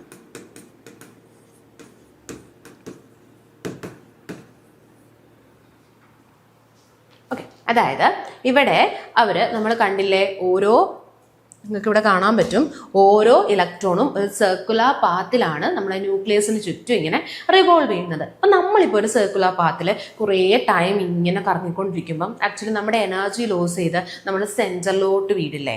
അതുപോലെ എന്തുകൊണ്ട് ഇവിടെ പോസിബിൾ ആവുന്നില്ല? അതായത് ഇലക്ട്രോൺ ഇങ്ങനെ റിവോൾവ് ചെയ്യുകയാണ്, കുറേ കഴിഞ്ഞ് ഇലക്ട്രോൺ ഇങ്ങനെ റിവോൾവ് ചെയ്യുമ്പം അവർക്ക് അവരുടെ എനർജി ലോസ് ചെയ്ത് ഇവരെന്തുകൊണ്ട് സെൻറ്ററിലേക്ക് കൊളാപ്സ് ചെയ്യുന്നില്ല? ഈ കാര്യമാണ് സയൻറ്റിസ്റ്റുകൾ ചോദിച്ചു. എന്തുകൊണ്ട് അങ്ങനെ സംഭവിക്കുന്നില്ല? ഒരുപാട് ടൈം സർക്കുലർ പാത്തിലാണ് മൂവ് ചെയ്യുന്നത്. അപ്പൊ ഇവിടെ ഒരു ചാർജഡ് പാർട്ടിക്കിളാണ് മൂവ് ചെയ്യുന്നത്. അപ്പൊ ഈ ചാർജഡ് പാർട്ടിക്കിൾ മൂവ് ചെയ്യുമ്പം ആക്ച്വലി ഇവിടെ ഇലക്ട്രോ മാഗ്നറ്റിക് റേഡിയേഷൻസ് ഇവർ പുറത്തു വിടും. അതുകൊണ്ട് ഇവർക്ക് റേഡിയേഷൻസ് ലോസ് സംഭവിച്ചു. എന്തുകൊണ്ട് ഇവർ സ്പൈറൽ ഔട്ട് ചെയ്ത് ന്യൂക്ലിയസിലേക്ക് വീഴുന്നില്ല? ലാസ്റ്റ് ഇങ്ങനെ ഓർബിറ്റ് ചെയ്ത് ഇവർ എന്തുകൊണ്ട് ഇങ്ങനെ വന്ന് കൊളാപ്സ് ചെയ്ത് ന്യൂക്ലിയസിൽ വീഴുന്നില്ല എന്ന് സയന്റിസ്റ്റുകൾ ചോദിച്ചപ്പം നമ്മുടെ റുദർഫോർഡിന് അത് എക്സ്പ്ലെയിൻ ചെയ്യാൻ പറ്റിയില്ല. ആ ഒരു കാര്യത്തിനെ പറ്റി റുദർഫോർഡിന് ഒരു ഐഡിയ കിട്ടിയില്ല. ഓക്കെ, പിന്നീട് ഇവിടെ ഉണ്ടാകുന്ന, ഇപ്പം നമ്മളിവിടെ പറഞ്ഞു ഇലക്ട്രോൺസ് ഉണ്ട്. ഈ ഇലക്ട്രോൺസ് തന്നെ കൃത്യമായിട്ട് അവർ പറഞ്ഞില്ല എങ്ങനെയാണ് ഓർബിറ്റ്സിൽ അവരെ അറേഞ്ച് ചെയ്തിരിക്കുന്നത്, അല്ലെങ്കിൽ ഈ ഇലക്ട്രോൺസിന്റെ ഇടയിൽ എന്തുമാത്രം ഫോഴ്സ് ഉണ്ട്. ഈ കാര്യങ്ങളൊന്നും തന്നെ നമ്മുടെ റുദർഫോർഡിന് എക്സ്പ്ലെയിൻ ചെയ്യാൻ പറ്റിയില്ല. അതുകൊണ്ട് ആറ്റത്തിന്റെ സ്റ്റെബിലിറ്റിയൊക്കെ പറ്റി വലിയ രീതിയിൽ ആർക്ക് പറയാൻ പറ്റിയില്ല? നമ്മുടെ റുദർഫോർഡിന് പറയാൻ പറ്റിയില്ല. മെയിനായിട്ടും ഇവർക്ക് എക്സ്പ്ലെയിൻ ചെയ്യാൻ പറ്റാത്തത് ഇങ്ങനെ സർക്കുലർ ഓർബിറ്റിൽ റിവോൾവ് ചെയ്യുമ്പം electro magnetic radiations emit out ചെയ്ത് ഇവർക്ക് ചാർജ് ലോസ് ചെയ്ത് ഇവർ സെന്ററിലേക്ക് കൊളാപ്സ് ചെയ്യും എന്നുള്ള ഐഡിയ. എന്നിട്ട് എന്തുകൊണ്ട് ഇവിടെ അങ്ങനെ കൊളാപ്സ് ചെയ്യുന്നില്ല എന്നുള്ള കാര്യം ചോദിച്ചപ്പം അദ്ദേഹത്തിന് എക്സ്പ്ലെയിൻ ചെയ്യാൻ പറ്റിയില്ല. പിന്നെ എങ്ങനെയാണ് ഇലക്ട്രോൺസിനെ അവിടെ ഡിസ്ട്രിബ്യൂട്ട് ചെയ്യുന്നത്, ഓരോ ഓർബിറ്റിലും എങ്ങനെ ഏത് ഓർഡറിലാണ് ഇലക്ട്രോൺസിനെ അറേഞ്ച് ചെയ്തതെന്നൊന്നും തന്നെ അദ്ദേഹത്തിന് പറയാൻ പറ്റിയില്ല. ഇതിൽ നിന്നാണ് നീൽസ് ബോർ പിന്നീട് ഈ റുദർഫോർഡിന്റെ മോഡലിനെ പഠിച്ചിട്ട് അതിനെ റീഡിഫൈൻ ചെയ്തിട്ടാണ് Niels Bohr atom model introduce ചെയ്യുന്നത്. അപ്പൊ ബോർ ആറ്റം മോഡൽ ഇൻട്രൊഡ്യൂസ് ചെയ്ത ഇയർ 1913 ആണ് കേട്ടോ. 1913 നീൽസ് ബോർ എന്ന ഡാനിഷ് ആയിട്ടുള്ള സയന്റിസ്റ്റ് നമുക്ക് ബോർ ആറ്റം മോഡൽ ഇൻട്രൊഡ്യൂസ് ചെയ്യുന്നത്. അപ്പോൾ അദ്ദേഹം ഓർത്തു വെക്കുക, നമ്മുടെ റുദർഫോർഡിന്റെ മോഡലിനെ ജസ്റ്റ് ഒന്ന് റീഡിഫൈൻ ചെയ്ത് ആ മോഡലിനെ ഫർദർ ആയിട്ട് പഠിച്ചിട്ടാണ് അദ്ദേഹം എന്ത് ചെയ്തത്? ബോർ ആറ്റം മോഡൽ ഇൻട്രൊഡ്യൂസ് ചെയ്തത്. അപ്പം ബോർ ആറ്റം മോഡലിലേക്ക് ലീഡ് ചെയ്തിട്ടുള്ള ഇമ്പോർട്ടൻ്റ് ഐഡിയാസ് ഏതൊക്കെയാണെന്ന് നമ്മൾ നോക്കണം. ഏതൊക്കെയാണ് ബോർ മോഡലിലേക്ക് ഡെവലപ്പ് ചെയ്ത major developments? First one, dual nature of electro magnetic radiation. അതായത് ഇലക്ട്രോ മാഗ്നറ്റിക് റേഡിയേഷന് രണ്ട് നേച്ചർ ഉണ്ട്, ഡ്യുവൽ നേച്ചർ. ഒന്ന്, അവരുടെ വേവിനെ പോലെ ആക്ട് ചെയ്യുന്നു. രണ്ടാമത്തത് അവരുടെ പാർട്ടിക്കിളിനെ പോലെയും ആക്ട് ചെയ്യുന്നു. ഇതാണ് ഡ്യുവൽ നേച്ചർ എന്ന് ഇൻഡിക്കേറ്റ് ചെയ്യുന്നത് കേട്ടോ. ഡ്യുവൽ നേച്ചർ എന്ന് പറഞ്ഞാൽ ഇപ്പം നമ്മൾ മാറ്റർ എടുത്തോട്ടെ, വേവ് എടുത്തോട്ടെ, എന്തിൻ്റെയും ഡ്യുവൽ നേച്ചർ എന്ന് പറഞ്ഞാൽ രണ്ട് സ്വഭാവം. ഒന്നെങ്കിൽ അവരുടെ പാർട്ടിക്കിളിനെ പോലെ, നമ്മൾ സാധാരണ കാണുന്ന പാർട്ടിക്കിളിനെ പോലെ മാസൊക്കെ ഉള്ള ഒരു പാർട്ടിക്കിളിന് വെലോസിറ്റിയും സ്പീഡും ഒക്കെ എക്സ്പീരിയൻസ് ചെയ്യില്ലേ, അതുപോലെ തന്നെ ഇവരുടെ പാർട്ടിക്കിളായിട്ട് ആക്ട് ചെയ്യും. സെക്കൻഡ് വൺ എന്ന് പറയുന്നത് ഇവരുടെ വേവിൻ്റെ നേച്ചേഴ്സ് ഒക്കെ കാണിക്കും, വേവിൻ്റെ പാരാമീറ്റേഴ്സ് എല്ലാം ഇവർ എക്സിബിറ്റ് ചെയ്യും. അപ്പോൾ ഇലക്ട്രോ മാഗ്നറ്റിക് റേഡിയേഷൻ നമ്മൾ പഠിക്കും. എന്താണ് ഇലക്ട്രോ മാഗ്നറ്റിക് റേഡിയേഷൻ എന്ന്? ഇലക്ട്രോ മാഗ്നറ്റിക് റേഡിയേഷൻ്റെ ഡ്യുവൽ നേച്ചറാണ് ബോർ ആറ്റം മോഡലിലേക്ക് ലീഡ് ചെയ്യാൻ കാരണമായ first indicator. Okay, second one നോക്കിയേ, atomic spectra, experimental study of spectral lines emitted by elements. ഓരോ എലമെന്റ്സും എമിറ്റ് ചെയ്യുന്ന അറ്റോമിക് സ്പെക്ട്രയെ പറ്റിയുള്ള സ്റ്റഡിയും എന്തിലേക്ക് ലീഡ് ചെയ്തു? നമ്മുടെ ബോർ ആറ്റം മോഡലിലേക്ക് ലീഡ് ചെയ്തു. അപ്പൊ നമുക്ക് ബോർ ആറ്റം മോഡൽ പഠിക്കുന്നതിന് മുമ്പ് അതിലേക്ക് ലീഡ് ചെയ്തവരെ ഒന്ന് എക്സ്പാൻഡ് ചെയ്ത് പഠിക്കണം. അതിൽ ഫസ്റ്റ് വൺ നോക്കിയേ, അതിലേക്ക് ലീഡ് ചെയ്ത 2 ഐഡിയ ആണെന്ന് നമ്മൾ പറഞ്ഞല്ലേ. ഇലക്ട്രോ മാഗ്നറ്റിക് റേഡിയേഷന്റെ ഡ്യുവൽ നേച്ചറും അറ്റോമിക് സ്പെക്ട്ര കണ്ടെത്തിയതുമാണ് നീൽസ് ബോറിന് ബോർ ആറ്റം മോഡൽ ഇൻട്രൊഡ്യൂസ് ചെയ്യാൻ കാരണമായത്. അപ്പൊ എന്താണ് ഈ ഡ്യുവൽ നേച്ചർ എന്നൊന്ന് നോക്കിയേ. First one, electromagnetic theory of Maxwell's contribution. മാക്സ്വെല്ലിന്റെ കോൺട്രിബ്യൂഷന്റെ ഇലക്ട്രോമാഗ്നറ്റിക് തിയറി നമുക്കൊന്ന് നോക്കാം. നോക്കിയേ, ഈ ഇലക്ട്രോമാഗ്നറ്റിക് തിയറി അല്ലെങ്കിൽ ഇലക്ട്രോമാഗ്നറ്റിക് വേവ്സിനെ പറ്റി ഐഡിയ കൊണ്ടുവന്ന സയന്റിസ്റ്റ് ആണ് J C. Maxwell, James Clark Maxwell. Year ഓർത്തു വെക്കുക, 1817 ഇലക്ട്രോമാഗ്നറ്റിക് വേവിനെ പറ്റി അല്ലെങ്കിൽ ഇലക്ട്രോമാഗ്നറ്റിക് തിയറി നമ്മുടെ ജെ.സി. മാക്സ്വെൽ ഇൻട്രൊഡ്യൂസ് ചെയ്തത്. പക്ഷേ ഇത് എക്സ്പെരിമെന്റലി കണ്ടെത്തിയ സയന്റിസ്റ്റ് നമ്മുടെ ഹെൻറിച്ച് ഹെർട്സ് ആണ് കേട്ടോ.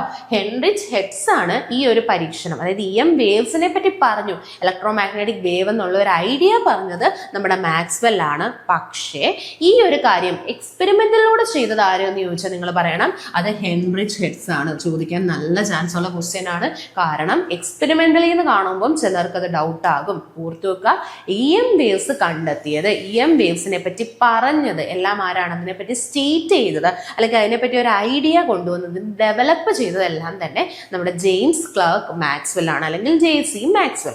പക്ഷേ ഇത് എക്സ്പെരിമെന്റലി കണ്ടെത്തിയത് ആര് അല്ലെങ്കിൽ എക്സ്പെരിമെന്റലി വേരിഫൈ ചെയ്തത് ആരെന്ന് ചോദിച്ചാൽ നമ്മൾ പറയണം ഹെൻറിച്ച് ഹെർട്സ് ആണ് ഇത് എക്സ്പെരിമെന്റലി വേരിഫൈ ചെയ്തത്. അപ്പൊ എന്താണ് ഇലക്ട്രോമാഗ്നറ്റിക് വേവ്സ് എന്ന് നമുക്ക് നോക്കാം.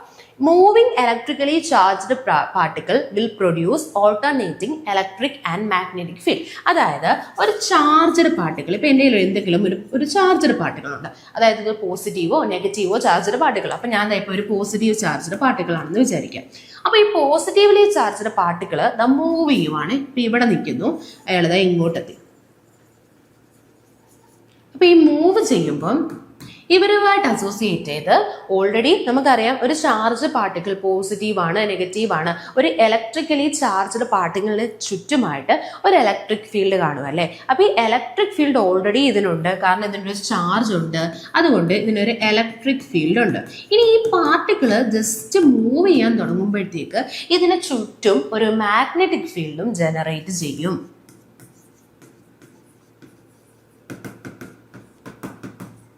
ഓക്കെ, അപ്പൊ ഇവിടെ നമുക്ക് കാണാൻ പറ്റും നമ്മുടെ നമ്മുടെ ചാർജ് ആ പോസിറ്റീവ് ചാർജ് ആയിക്കോട്ടെ നെഗറ്റീവ് ചാർജ് ആയിക്കോട്ടെ, പാർട്ടിക്കിളിന് ചാർജ് കിട്ടുമ്പം ആ ചാർജുമായിട്ട് അസോസിയേറ്റ് ചെയ്ത് ഓൾറെഡി ഒരു ഇലക്ട്രിക് ഫീൽഡ് ഉണ്ട്. ഇനി ഈ ചാർജ് ഒരിടത്ത് നിൽക്കുമല്ല, ഒരിടത്ത് അക്യുമുലേറ്റ് ചെയ്യുമല്ല, ഇത് എന്ത് ചെയ്യുവാണ്? മൂവ് ചെയ്യുവാണ് അല്ലേ. ഇപ്പൊ ചാർജ്ഡ് പാർട്ടിക്കിൾ മൂവ് ചെയ്യുന്ന സമയത്ത് ഇതുമായി റിലേറ്റ് ചെയ്ത് ഒരു മാഗ്നറ്റിക് ഫീൽഡും ജനറേറ്റ് ചെയ്യുന്നുണ്ട്. സോ ഒരു EM വേവ് അല്ലെങ്കിൽ ഇലക്ട്രോമാഗ്നറ്റിക് വേവ് എന്ന് പറഞ്ഞാൽ പേരിൽ പോലെ തന്നെ അതിനൊരു ഇലക്ട്രിക് ഫീൽഡ് കമ്പോണന്റും കാണും, അതുപോലെ തന്നെ മാഗ്നറ്റിക് ഫീൽഡ് കമ്പോണന്റും കാണും. ഇതെന്ന് പറയുന്നത് മ്യൂച്വലി പെർപെൻഡിക്കുലർ ആയിരിക്കും.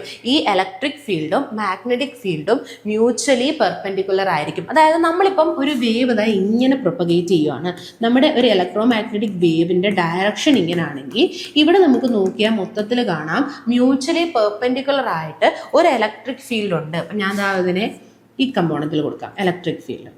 ഒരു ഇലക്ട്രിക് ഫീൽഡ് കമ്പോണന്റും ഉണ്ട്, ഒരു മാഗ്നറ്റിക് ഫീൽഡ് കമ്പോണന്റും ഉണ്ട്. അപ്പം മ്യൂച്വലി പെർപെൻഡിക്കുലർ ആയിട്ട് ഒരു ഇലക്ട്രിക് ഫീൽഡും ഉണ്ട്, മാഗ്നറ്റിക് ഫീൽഡും ഉണ്ട്. ഇത് ആ വേവ് മൂവ് ചെയ്യുന്നതിനും പെർപെൻഡിക്കുലർ ആയിരിക്കും. ഇപ്പം നിങ്ങൾക്ക് കാണാൻ പറ്റും വേവിന്റെ ഡയറക്ഷനും ഇലക്ട്രിക് ഫീൽഡും പെർപെൻഡിക്കുലർ ആണ്, ഇലക്ട്രിക് ഫീൽഡും മാഗ്നറ്റിക് ഫീൽഡും പെർപെൻഡിക്കുലർ ആണ്, മാഗ്നറ്റിക് ഫീൽഡും വേവ് ഡയറക്ഷനും മൊത്തത്തിൽ പെർപെൻഡിക്കുലർ ആണ്. ഇത് നമ്മളൊരു XY/Z ആക്സിസിൽ നിങ്ങൾ ഇമാജിൻ ചെയ്യണം കേട്ടോ. XY ആക്സിസ് നോക്കിക്കഴിഞ്ഞാൽ ഒരു ഡയറക്ഷൻ നമ്മുടെ വേവ് പ്രൊപ്പഗേറ്റ് ചെയ്യുന്നു, ഒരു ഡയറക്ഷൻ അതിന് ഇലക്ട്രിക് ഫീൽഡ് ആണ്, ഒരു ഡയറക്ഷൻ മാഗ്നറ്റിക് ഫീൽഡ് ആണ്.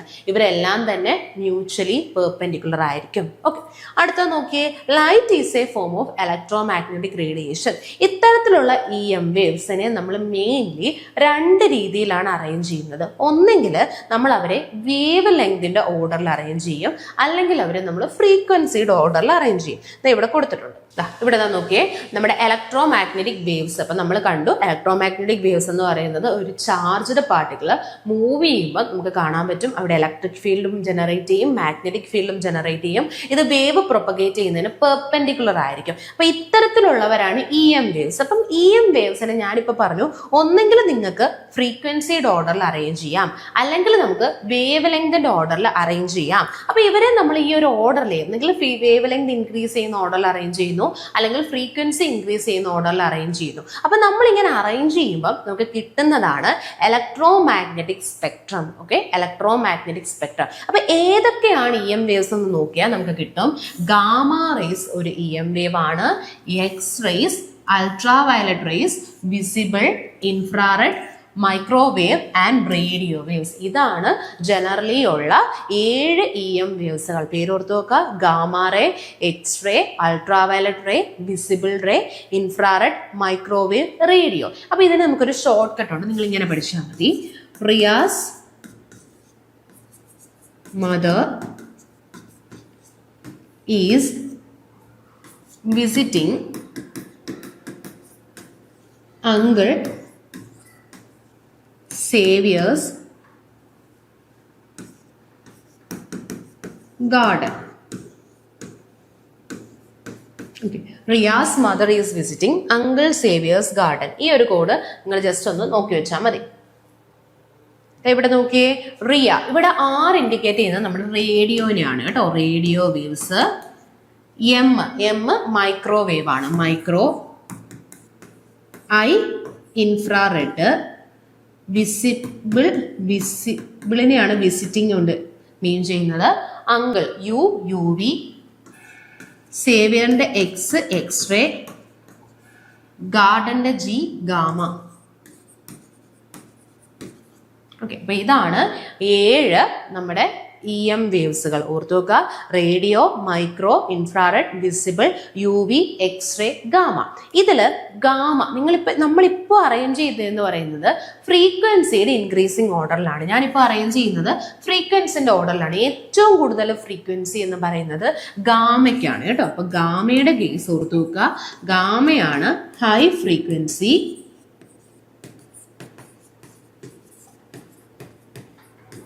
അതോടൊപ്പം ഹൈ എനർജി. ഫ്രീക്വൻസി ഏറ്റവും കൂടുതൽ ഗാമയ്ക്കാണ്, എനർജി ഏറ്റവും കൂടുതൽ ഗാമയ്ക്കാണ്. അതോടൊപ്പം തന്നെ നിങ്ങൾ ഓർത്തു വെക്കുക, ഇപ്പൊ ഫ്രീക്വൻസിയും എനർജിയും ഒരാൾക്ക് കൂടുതലാണെങ്കിൽ അവിടെ വേവ് ലെങ്ത് കുറവായിരിക്കും കേട്ടോ. കാരണം ഫ്രീക്വൻസിയും അതുപോലെ വേവ് ലെങ്തും ഇൻവേഴ്സ് റിലേഷൻ ആണ്. ഇവിടെ നമുക്ക് കാണാൻ പറ്റി ഗാമയ്ക്കാണ് ഏറ്റവും കൂടുതൽ ഫ്രീക്വൻസി, അല്ലെങ്കിൽ ഗാമയ്ക്കാണ് ഏറ്റവും കൂടുതൽ എനർജി. സോ ഗാമയ്ക്കായിരിക്കും ലോവർ വേവ് ലെങ്ത്.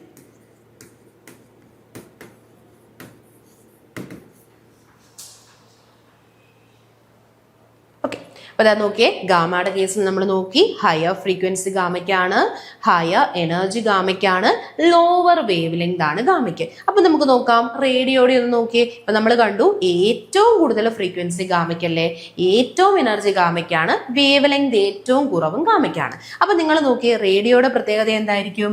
റേഡിയോയുടെ കേസിൽ റേഡിയോയ്ക്കാണ് ലോ ഫ്രീക്വൻസി. ഫ്രീക്വൻസി ലോ ആയതുകൊണ്ട് തന്നെ എനർജിയും എന്തായിരിക്കും? വളരെ ലോ ആയിരിക്കും, ലോ എനർജി. നമ്മൾ പഠിച്ചു ഫ്രീക്വൻസിയും വേവ് ലെങ്തും ഇൻവേഴ്സ് റിലേഷൻ ആണ്. ഇതിന് ലോ ഫ്രീക്വൻസി ആണെങ്കിൽ ഇതിന്റെ വേവ് ലെങ്ത് എന്തായിരിക്കും? ഹൈ ആയിരിക്കും. അപ്പൊ നിങ്ങൾ എല്ലാം കൂടെ പഠിക്കാതെ ഇങ്ങനെ ഇത് മാത്രം നോക്കി വെക്കുക. നിങ്ങളൊന്ന് ഓർഡർ പഠിച്ചു വെക്കുക. നമ്മുടെ കോഡ് നിങ്ങൾ ഓർത്ത് വെക്കുക. Riyas mother is visiting uncle Xavier's garden. ഇത് വെച്ചിട്ട് നിങ്ങൾ ഈ 7 EM വേവ്സിനെ ഓർത്ത് വെക്കുക. അതിൽ നിന്ന് നിങ്ങൾ ഓർത്ത് വെക്കേണ്ട അടുത്ത പോയിന്റ്, ഗാമയ്ക്ക് ഏറ്റവും കൂടുതൽ എനർജി, ഏറ്റവും കൂടുതൽ ഫ്രീക്വൻസി, അതുകൊണ്ട് വേവ് ലെങ്ത് കുറവാണ്. ഇനി റേഡിയോ നോക്കിക്കഴിഞ്ഞാൽ ഫ്രീക്വൻസിയും കുറവാണ്, എനർജിയും കുറവാണ്, വേവ് ലെങ്ത് കൂടുതലായിരിക്കും. ഓക്കെ, അപ്പൊ ഇത് ഒന്ന് ഓർത്ത് വെക്കണം. ഇതാണ് 7 EM വേവ്സുകൾ. ഓക്കെ. ഇനി നമുക്ക് ഇതിനകത്ത് നോക്കാം. ഇതിൽ നമുക്ക് കാണാൻ പറ്റുന്ന തേർഡ് പോയിന്റ് ആണ് light is A form of electro magnetic radiation.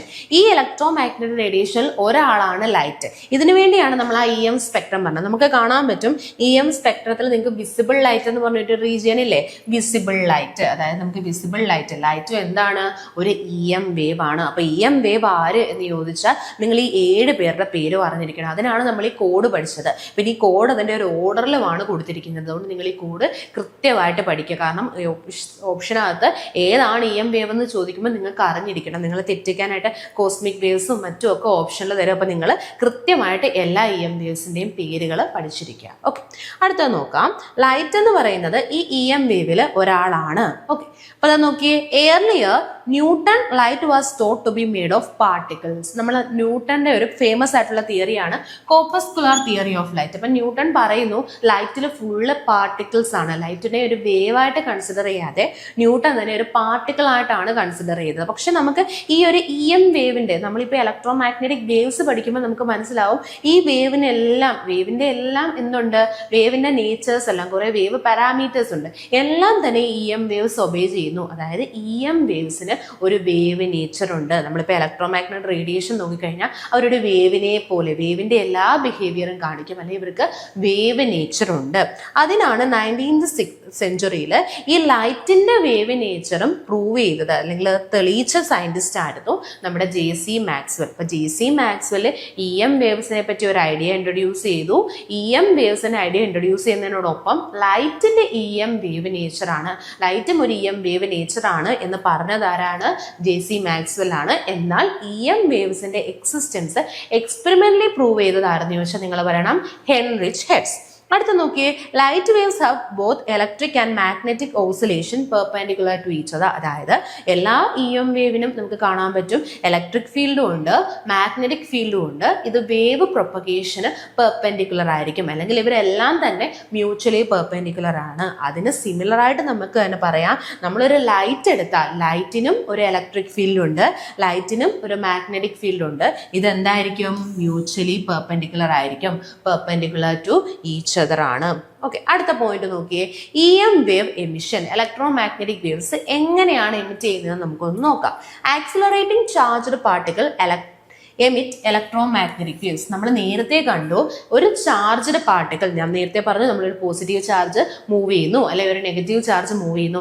ഏതെങ്കിലും ഒരു ചാർജ്ഡ് പാർട്ടിക്കിൾ മൂവ് ചെയ്യുമ്പം അവരിൽ എന്ത് ജനറേറ്റ് ചെയ്യും, ഒരു ഇലക്ട്രിക് ഫീൽഡും മാഗ്നറ്റിക് ഫീൽഡും ജനറേറ്റ് ചെയ്യും. ഇതെല്ലാം തന്നെ വേവിന്റെ പ്രൊപ്പഗേഷന് പെർപെൻഡിക്കുലർ ആവും, നമുക്കൊരു EM വേവിനെ ജനറേറ്റ് ചെയ്യാൻ പറ്റും. അടുത്ത പോയിന്റ് നോക്കിയേ. These wave carry energy through space without needing a medium. EM വേവ്സിന് ട്രാവൽ ചെയ്യാൻ മീഡിയം ആവശ്യമില്ല. ഓക്കെ, ഓർത്ത് വെക്കുക, EM വേവ്സിന് ട്രാവൽ ചെയ്യാൻ മീഡിയം ആവശ്യമില്ല. ഫോർ എക്സാമ്പിൾ നമ്മളുടെ സൺലൈറ്റ്, നിങ്ങൾക്കറിയാം ലൈറ്റ് എന്ന് പറയുന്ന ഒരു EM വേവ് അല്ലേ. അപ്പൊ ലൈറ്റ് സണ്ണിൽ നിന്നും എർത്തിലെത്തുമ്പം അവർ വാക്വത്തിലൂടെ ഇടയ്ക്ക് ട്രാവൽ ചെയ്യുന്നുണ്ട്, നമ്മുടെ സ്പേസിലൂടെ ട്രാവൽ ചെയ്യുന്നുണ്ട്. അപ്പോൾ സ്പേസിൽ എന്തില്ല, ഒരു മീഡിയം ഇല്ലല്ലോ, അവിടെ കൂടി അത് ട്രാവൽ ചെയ്ത് വരുന്നില്ലേ. അതുകൊണ്ടല്ലേ നമ്മുടെ സൺലൈറ്റ് നമുക്ക് എന്ത് ചെയ്യുന്നത്, എർത്തിൽ റീച്ച് ചെയ്യുന്നത്. അപ്പോൾ അതിനർത്ഥം എന്താ, EM വേവ്സിന് ഒരു EM വേവ്സിന് നമ്മൾ പറഞ്ഞ 7 EM വേവ്സ്, റേഡിയോ ആയിക്കോട്ടെ, ഇൻഫ്രാറെഡ് ആയിക്കോട്ടെ, മൈക്രോവേവ് ആയിക്കോട്ടെ, വിസിബിൾ, അൾട്രാവയലറ്റ് ഏതായിക്കോട്ടെ, ഇവർക്കൊന്നും തന്നെ എന്ത് വേണ്ട, ഒരു മീഡിയം വേണ്ട, ട്രാവൽ ചെയ്യാൻ മീഡിയം വേണ്ട. അടുത്ത നോക്കാം. ഇനി നമുക്ക് EM വേവ്സിന്റെ ഇമ്പോർട്ടന്റ് പ്രോപ്പർട്ടീസ് ഒന്ന് ലിസ്റ്റ് ഡൗൺ ചെയ്യാണ്. ഫസ്റ്റ് പ്രോപ്പർട്ടി നമ്മൾ കണ്ടയാണ്, ഇലക്ട്രിക് ഫീൽഡും മാഗ്നറ്റിക് ഫീൽഡും ചാർജ്ഡ് പാർട്ടിക്കിൾസ് വഴി ജനറേറ്റ് ചെയ്യും. ഇവരെപ്പോഴും ഓസിലേറ്റ് ചെയ്യാണ് അല്ലെ വൈബ്രേറ്റ് ചെയ്യാണ്. കാരണം മൂന്നും ഇങ്ങനെ പെർപെൻഡിക്കുലർ ആയിട്ടാണ് ട്രാവൽ ചെയ്യുന്നത്. അപ്പൊ ഈ ഇലക്ട്രിക് ഫീൽഡും മാഗ്നറ്റിക് ഫീൽഡും എപ്പോഴും വൈബ്രേറ്റ് ചെയ്തുകൊണ്ടേയിരിക്കും. ഓക്കെ, അടുത്ത പോയിന്റ് നോക്കാം. Both fields are mutually perpendicular. Electric ഫീൽഡും പെർപെൻഡിക്കുലർ ആണ്, മാഗ്നറ്റിക് ഫീൽഡും തമ്മിൽ പെർപെൻഡിക്കുലർ ആണ്. അതോടൊപ്പം also perpendicular to the direction of propagation. നമ്മൾ കണ്ടു പ്രൊപ്പഗേറ്റിംഗ് ഡയറക്ഷനും ഇവരെന്തായിരിക്കും, പെർപെൻഡിക്കുലർ ആണ്. അത് ഏത് ഡയറക്ഷനാണോ പ്രൊപ്പഗേറ്റ് ചെയ്യുന്നത് അതിനും ഇതെന്തായിരിക്കും, പെർപെൻഡിക്കുലർ ആണ്. ഇനി അഡീഷണൽ പ്രോപ്പർട്ടീസ് ആയിട്ട് നോക്കാം. Unlike sound of water wave, EM wave do not require a medium. EM വേവ്സിന് ഇലക്ട്രോമാഗ്നറ്റിക് വേവ്സ്, നമ്മൾ വേവ്സ് എന്ന് പറഞ്ഞ ടോപ്പിക്ക് പഠിക്കുമ്പോൾ തന്നെ നിങ്ങൾ കണ്ടിട്ടുണ്ട് വേവിനെ നമ്മൾ മെയിൻലി 3ആയിട്ടാണ് കാറ്റഗറൈസ് ചെയ്യുന്നത്. Mechanical wave, matter waves, electromagnetic wave. അതിലൊരു കാറ്റഗറൈസേഷനാണ് EM വേവ്സ്. അപ്പൊ EM വേവ്സിന് എപ്പോഴും എന്ത് വേണ്ട? ട്രാവൽ ചെയ്യാൻ മീഡിയം വേണ്ട. They can travel in vacuum. അവർക്ക് വാക്വത്തിലൂടെയും എന്ത് ചെയ്യാൻ പറ്റും? ട്രാവൽ ചെയ്യാൻ പറ്റും. Different EM wave differ by wavelength and frequency. നമ്മൾ കണ്ടു ഓരോ EM വേവിന്റെയും വേവ് ലെങ്തും ഫ്രീക്വൻസിയും വ്യത്യാസമല്ലേ? ഗാമയ്ക്കാണല്ലേ ഏറ്റവും കൂടുതൽ ഫ്രീക്വൻസി, അല്ലെ ഏറ്റവും കൂടുതൽ എനർജി, ഏറ്റവും കുറവ് വേവ് ലെങ്ത്. അത് നമ്മൾ കണ്ടു. ഇനി നമ്മൾ നോക്കിക്കഴിഞ്ഞാൽ റേഡിയോയുടെ കേസിൽ റേഡിയോയ്ക്ക് എനർജി കുറവാണ്, ഫ്രീക്വൻസി കുറവാണ്, പക്ഷെ വേവ് ലെങ്ത് കൂടുതലാണ് അല്ലേ? അപ്പം ഓരോ EM വേവിന്റെയും വേവ് ലെങ്തും അതോടൊപ്പം തന്നെ അവരുടെ ഫ്രീക്വൻസിയും വ്യത്യാസമാണ്. Together these form electromagnetic spectrum. ഇവരെ എല്ലാം കൂടെ ചേർത്തിട്ട് ഓരോ EM വേവിനെയും അവരുടെ ഫ്രീക്വൻസിയുടെ ഓർഡറിലോ അല്ലെങ്കിൽ വേവ് ലെങ്ത് ഓർഡറിലോ നമ്മൾ അറേഞ്ച് ചെയ്യുമ്പോഴാണ് നമുക്ക് എന്ത് കിട്ടുന്നത്? ഒരു EM സ്പെക്ട്രം കിട്ടുന്നത്. Okay, units and characteristics of radiation. ഇനി ഇലക്ട്രോമാഗ്നറ്റിക് റേഡിയേഷൻ നമ്മൾ കണ്ടു, അവര് വേവ്സ് ആണ് അല്ലെ? അവർക്ക് വേവ് നേച്ചർ ഉണ്ട്. അപ്പൊ നമ്മൾ നേരത്തെ പറഞ്ഞു വേവുമായി റിലേറ്റ് ചെയ്ത കുറേ പാരാമീറ്റേഴ്സ് ഉണ്ട്. ആ പാരാമീറ്റേഴ്സ് എല്ലാം തന്നെ നമ്മുടെ EM റേഡിയേഷനും ഉണ്ട്. അപ്പൊ ഫസ്റ്റ് നോക്കാം ഫ്രീക്വൻസി. അപ്പൊ എന്താണ് ഫ്രീക്വൻസി എന്ന് പറയുവാണ്? Number of waves passing A point per second. ഒരു സെക്കൻഡിൽ എത്രമാത്രം വേവ്സ് ജനറേറ്റ് ചെയ്യും? നിങ്ങൾക്കറിയാം, നമ്മൾ യൂഷ്വലി വേവ്സ് വരയ്ക്കുന്ന സമയത്ത് ഒരു സെക്കൻഡിൽ എത്ര വേവ്സ് ഉണ്ടെന്ന് കൗണ്ട് ചെയ്യുക. ഇതിപ്പം ഒരു സെക്കൻഡിൽ ജനറേറ്റ് ചെയ്ത വേവ്സ് ആണ്. അപ്പൊ ഇവിടെ എത്ര വേവ്സ് ഉണ്ടെന്നൊന്ന് കൗണ്ട് ചെയ്ത് പറഞ്ഞേ. ടോട്ടലി എത്ര വേവ്സ് ഉണ്ട്? ഇതൊരു വേവ്, കാരണം ഒരു വേവ് കംപ്ലീറ്റ് ആയി. രണ്ടാമത്തെ വേവ്, മൂന്നാമത്തെ വേവ്. അപ്പൊ മൊത്തത്തില് 3 വേവ്സ് ഉണ്ട് അല്ലേ? 3 വേവ്സ് ഉണ്ട് ബൈ 1 സെക്കൻഡ്. അപ്പോൾ എത്ര വേവ്സ് ഉണ്ട് ഒരു സെക്കൻഡ് എന്നതിനെയാണ് നമ്മൾ എന്തെന്ന് വിളിക്കുന്നത്? Number of waves in 1 second. ഒരു സെക്കൻഡിൽ എത്രമാത്രം വേവ്സ് ജനറേറ്റ് ചെയ്യുന്നു എന്നതാണ് ഫ്രീക്വൻസി. അപ്പൊ ഇതിന്റെ യൂണിറ്റ് ആണ് ഹെഡ്സ്. നമ്മൾ നേരത്തെ കണ്ടില്ലേ, EM വേവ്സിനെ എക്സ്പെരിമെന്റലി കണ്ടെത്തിയത്, എക്സ്പെരിമെന്റലി അത് പ്രൂവ് ചെയ്ത സയന്റിസ്റ്റ് ആണ് ഹെൻറിച്ച് ഹെഡ്സ്. അപ്പൊ അദ്ദേഹത്തിനെ ഓണർ ചെയ്തുകൊണ്ട് ഹെഡ്സ് എന്നുള്ള യൂണിറ്റ് ആണ് എപ്പോഴും നമ്മൾ ഫ്രീക്വൻസിക്ക് കൊടുക്കുന്നത്. ഇനി ഫ്രീക്വൻസിയുടെ മറ്റൊരു യൂണിറ്റ് സെക്കൻഡ് ഇൻവേഴ്സ് ഉണ്ട്. അത് നോക്കി നോക്കുക. കാരണം ഈ സെക്കൻഡ് നമ്പർ അല്ലേ മുകളിൽ കൊടുക്കുന്ന 3 വേവ്സ്, അതൊരു നമ്പർ. അപ്പൊ അതിന് യൂണിറ്റ് ഇല്ല. By second. ഇപ്പൊ ഈ സെക്കൻഡ് മുകളിൽ പോകുമ്പോൾ സെക്കൻഡ് റേസ് ടു -1 എന്ന് വരും. സോ സെക്കൻഡ് ഇൻവേഴ്സും ഹെഡ്സും എന്തിന്റെ യൂണിറ്റ് ആണ്? നമ്മുടെ ഫ്രീക്വൻസിയുടെ യൂണിറ്റ് ആണ്. Next one wave length. അപ്പൊ നമ്മളിപ്പോ ഒരു വേവ് എടുക്കുവാണെങ്കിൽ ആ വേവിന്റെ അടുത്തടുത്തുള്ള 2 ക്രസ്റ്റുകളോ അടുത്തടുത്തുള്ള 2 ട്രഫുകളോ, ഇപ്പൊ നമുക്കറിയാം ഇവിടെ ഞാനൊരു ട്രാൻസ്വേഴ്സ് വേവ് ആണ് റെപ്രസെന്റ് ചെയ്തിരിക്കുന്നത്. അപ്പൊ ഇതിനകത്ത് ഈ അപ്പർ പോർഷൻസിനെ നമ്മൾ വിളിക്കുന്ന പേരാണ് ക്രസ്റ്റ്, ലോവർ പോർഷനെ നമ്മൾ വിളിക്കുന്ന പേരാണ് ട്രഫ്. അപ്പോൾ അടുത്തടുത്തുള്ള 2 ക്രസ്റ്റുകൾ തമ്മിലുള്ള ഡിസ്റ്റൻസ്, അല്ലെ അടുത്തടുത്തുള്ള അഡ്ജസന്റ് ആയിട്ടുള്ള അല്ലെങ്കിൽ സക്സസീവ് ആയിട്ടുള്ള 2 ട്രഫുകൾ തമ്മിലുള്ള ഡിസ്റ്റൻസ് ആണ് വേവ് ലെങ്ത്. അല്ലെങ്കിൽ യൂഷ്വലി നിങ്ങൾക്ക് ഇങ്ങനെയും പറയാം, ഒരു വേവ് കംപ്ലീറ്റ് ചെയ്ത ലെങ്ത്, അതായത് ഒരു ക്രസ്റ്റും ട്രഫിന്റെയും തമ്മിലുള്ള ആകെയുള്ള ഡിസ്റ്റൻസിനെയും നമുക്ക് എന്തെന്ന് വിളിക്കാം? വേവ് ലെങ്ത് എന്ന് വിളിക്കാം. ഇങ്ങനെ ലാംഡ കൊണ്ടാണ് കേട്ടോ റെപ്രസെന്റ് ചെയ്യുന്നത്. ഇനി നമുക്ക് എങ്ങനെയാണ് വേവ് ലെങ്തും ഫ്രീക്വൻസിയെയും റിലേറ്റ് ചെയ്യുന്ന ഇക്വേഷൻ എന്നൊന്ന് നോക്കാം.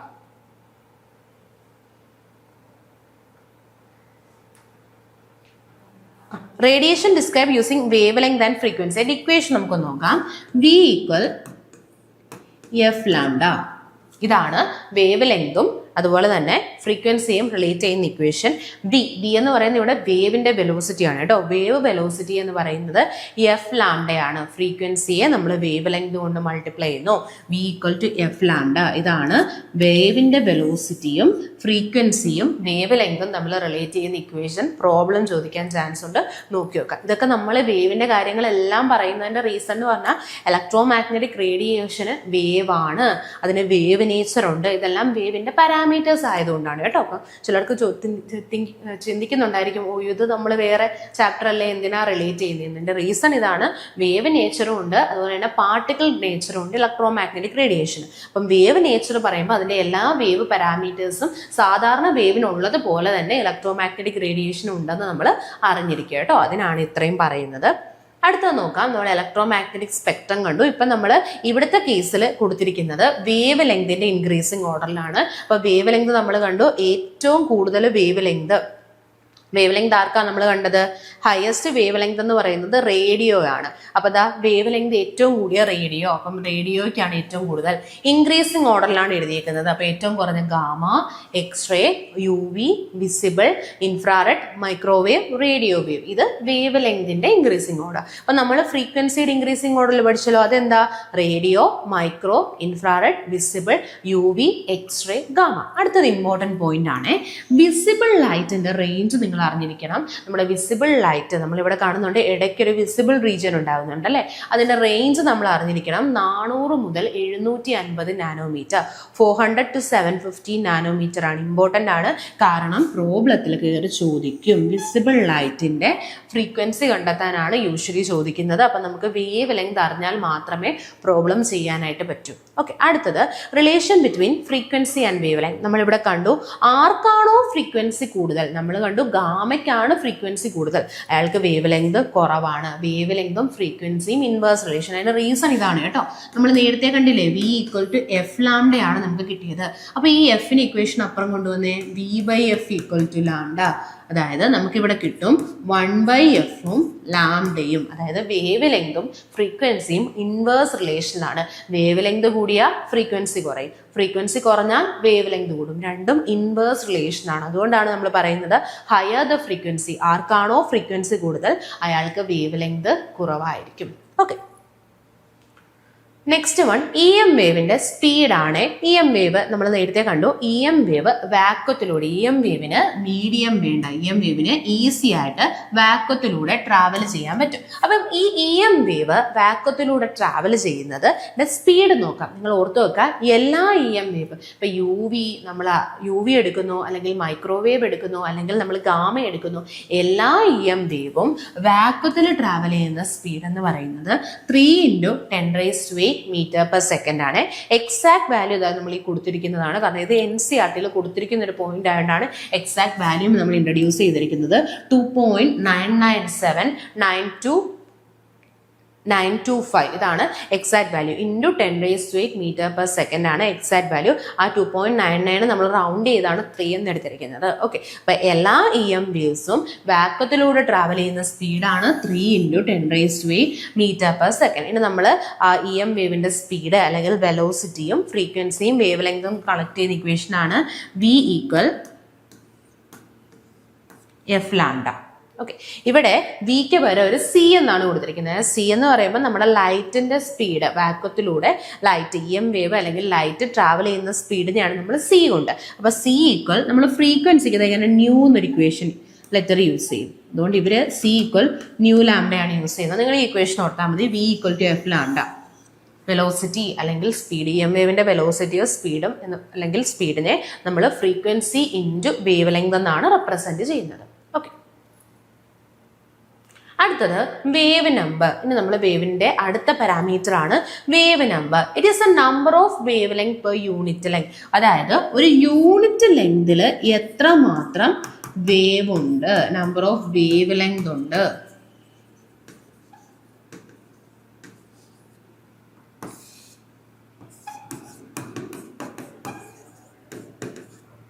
യൂണിറ്റ് ലെങ്തിൽ എത്ര മാത്രം വേവ് ലെങ്ത് ഉണ്ട്, number of wave length per unit ലെങ്തിനെയാണ് നമ്മൾ എന്തെന്ന് പറയുന്നത്? വേവ് നമ്പർ എന്ന് വിളിക്കുന്നത്. New bar. അതായത് ന്യൂ ബാറിന് നമ്മൾ പറയുന്നത് വേവ് ലെങ്തിന്റെ റെസിപ്രോക്കൽ ആയിട്ടാണ്. നമുക്ക് എത്രമാത്രം വേവ് ലെങ്ത് കിട്ടി അതിന്റെ റെസിപ്രോക്കലിനെയാണ് നമ്മൾ എന്തെന്ന് വിളിക്കുന്നത്? Wave number. ന്യൂ എഴുതി മുകളിൽ ഒരു ലൈൻ ഇടും. ന്യൂ എന്ന് പറയുന്നത് നമ്മുടെ ഫ്രീക്വൻസി ഇല്ലേ, അതിന്റെ മുകളിൽ ഒരു വര കൊടുത്താൽ മതി, നമുക്ക് എന്ത് കിട്ടും? Wave number. ഇതിന്റെ കോമൺ എന്ന് പറയുന്നത് മീറ്റർ ഇൻവേഴ്സ് ആണ്. മീറ്റർ ഇൻവേഴ്സ് ആണ് ഇതിന്റെ SI യൂണിറ്റ്. പക്ഷെ നമ്മൾ ഈ കോമൺലി പ്രോബ്ലം ഒക്കെ ചെയ്യുമ്പോൾ നമുക്ക് ഇതെല്ലാം സെന്റിമീറ്റർ ഇൻവേഴ്സിലാണ് കേട്ടോ ആൻസർ എല്ലാം നമ്മൾ കണ്ടുപിടിക്കുന്നത്. യൂഷ്വൽ വാല്യൂ എന്ന് പറയുന്നത് മീറ്റർ ഇൻവേഴ്സ് ആണ്. പ്രോബ്ലം ചെയ്യുമ്പോൾ സെന്റിമീറ്റർ ഇൻവേഴ്സിലാണ് കോമൺലി വാല്യൂ കണ്ടെത്തുന്നത്. Okay, frequently used in spectroscopy to represent radiation energy. നമ്മൾ സ്പെക്ട്രോസ്കോപ്പിയിൽ എനർജിയെ റെപ്രസെന്റ് ചെയ്യാനായിട്ട് ആരെ യൂസ് ചെയ്യാറുണ്ട്? വേവ് നമ്പറിനെ യൂസ് ചെയ്യാറുണ്ട്.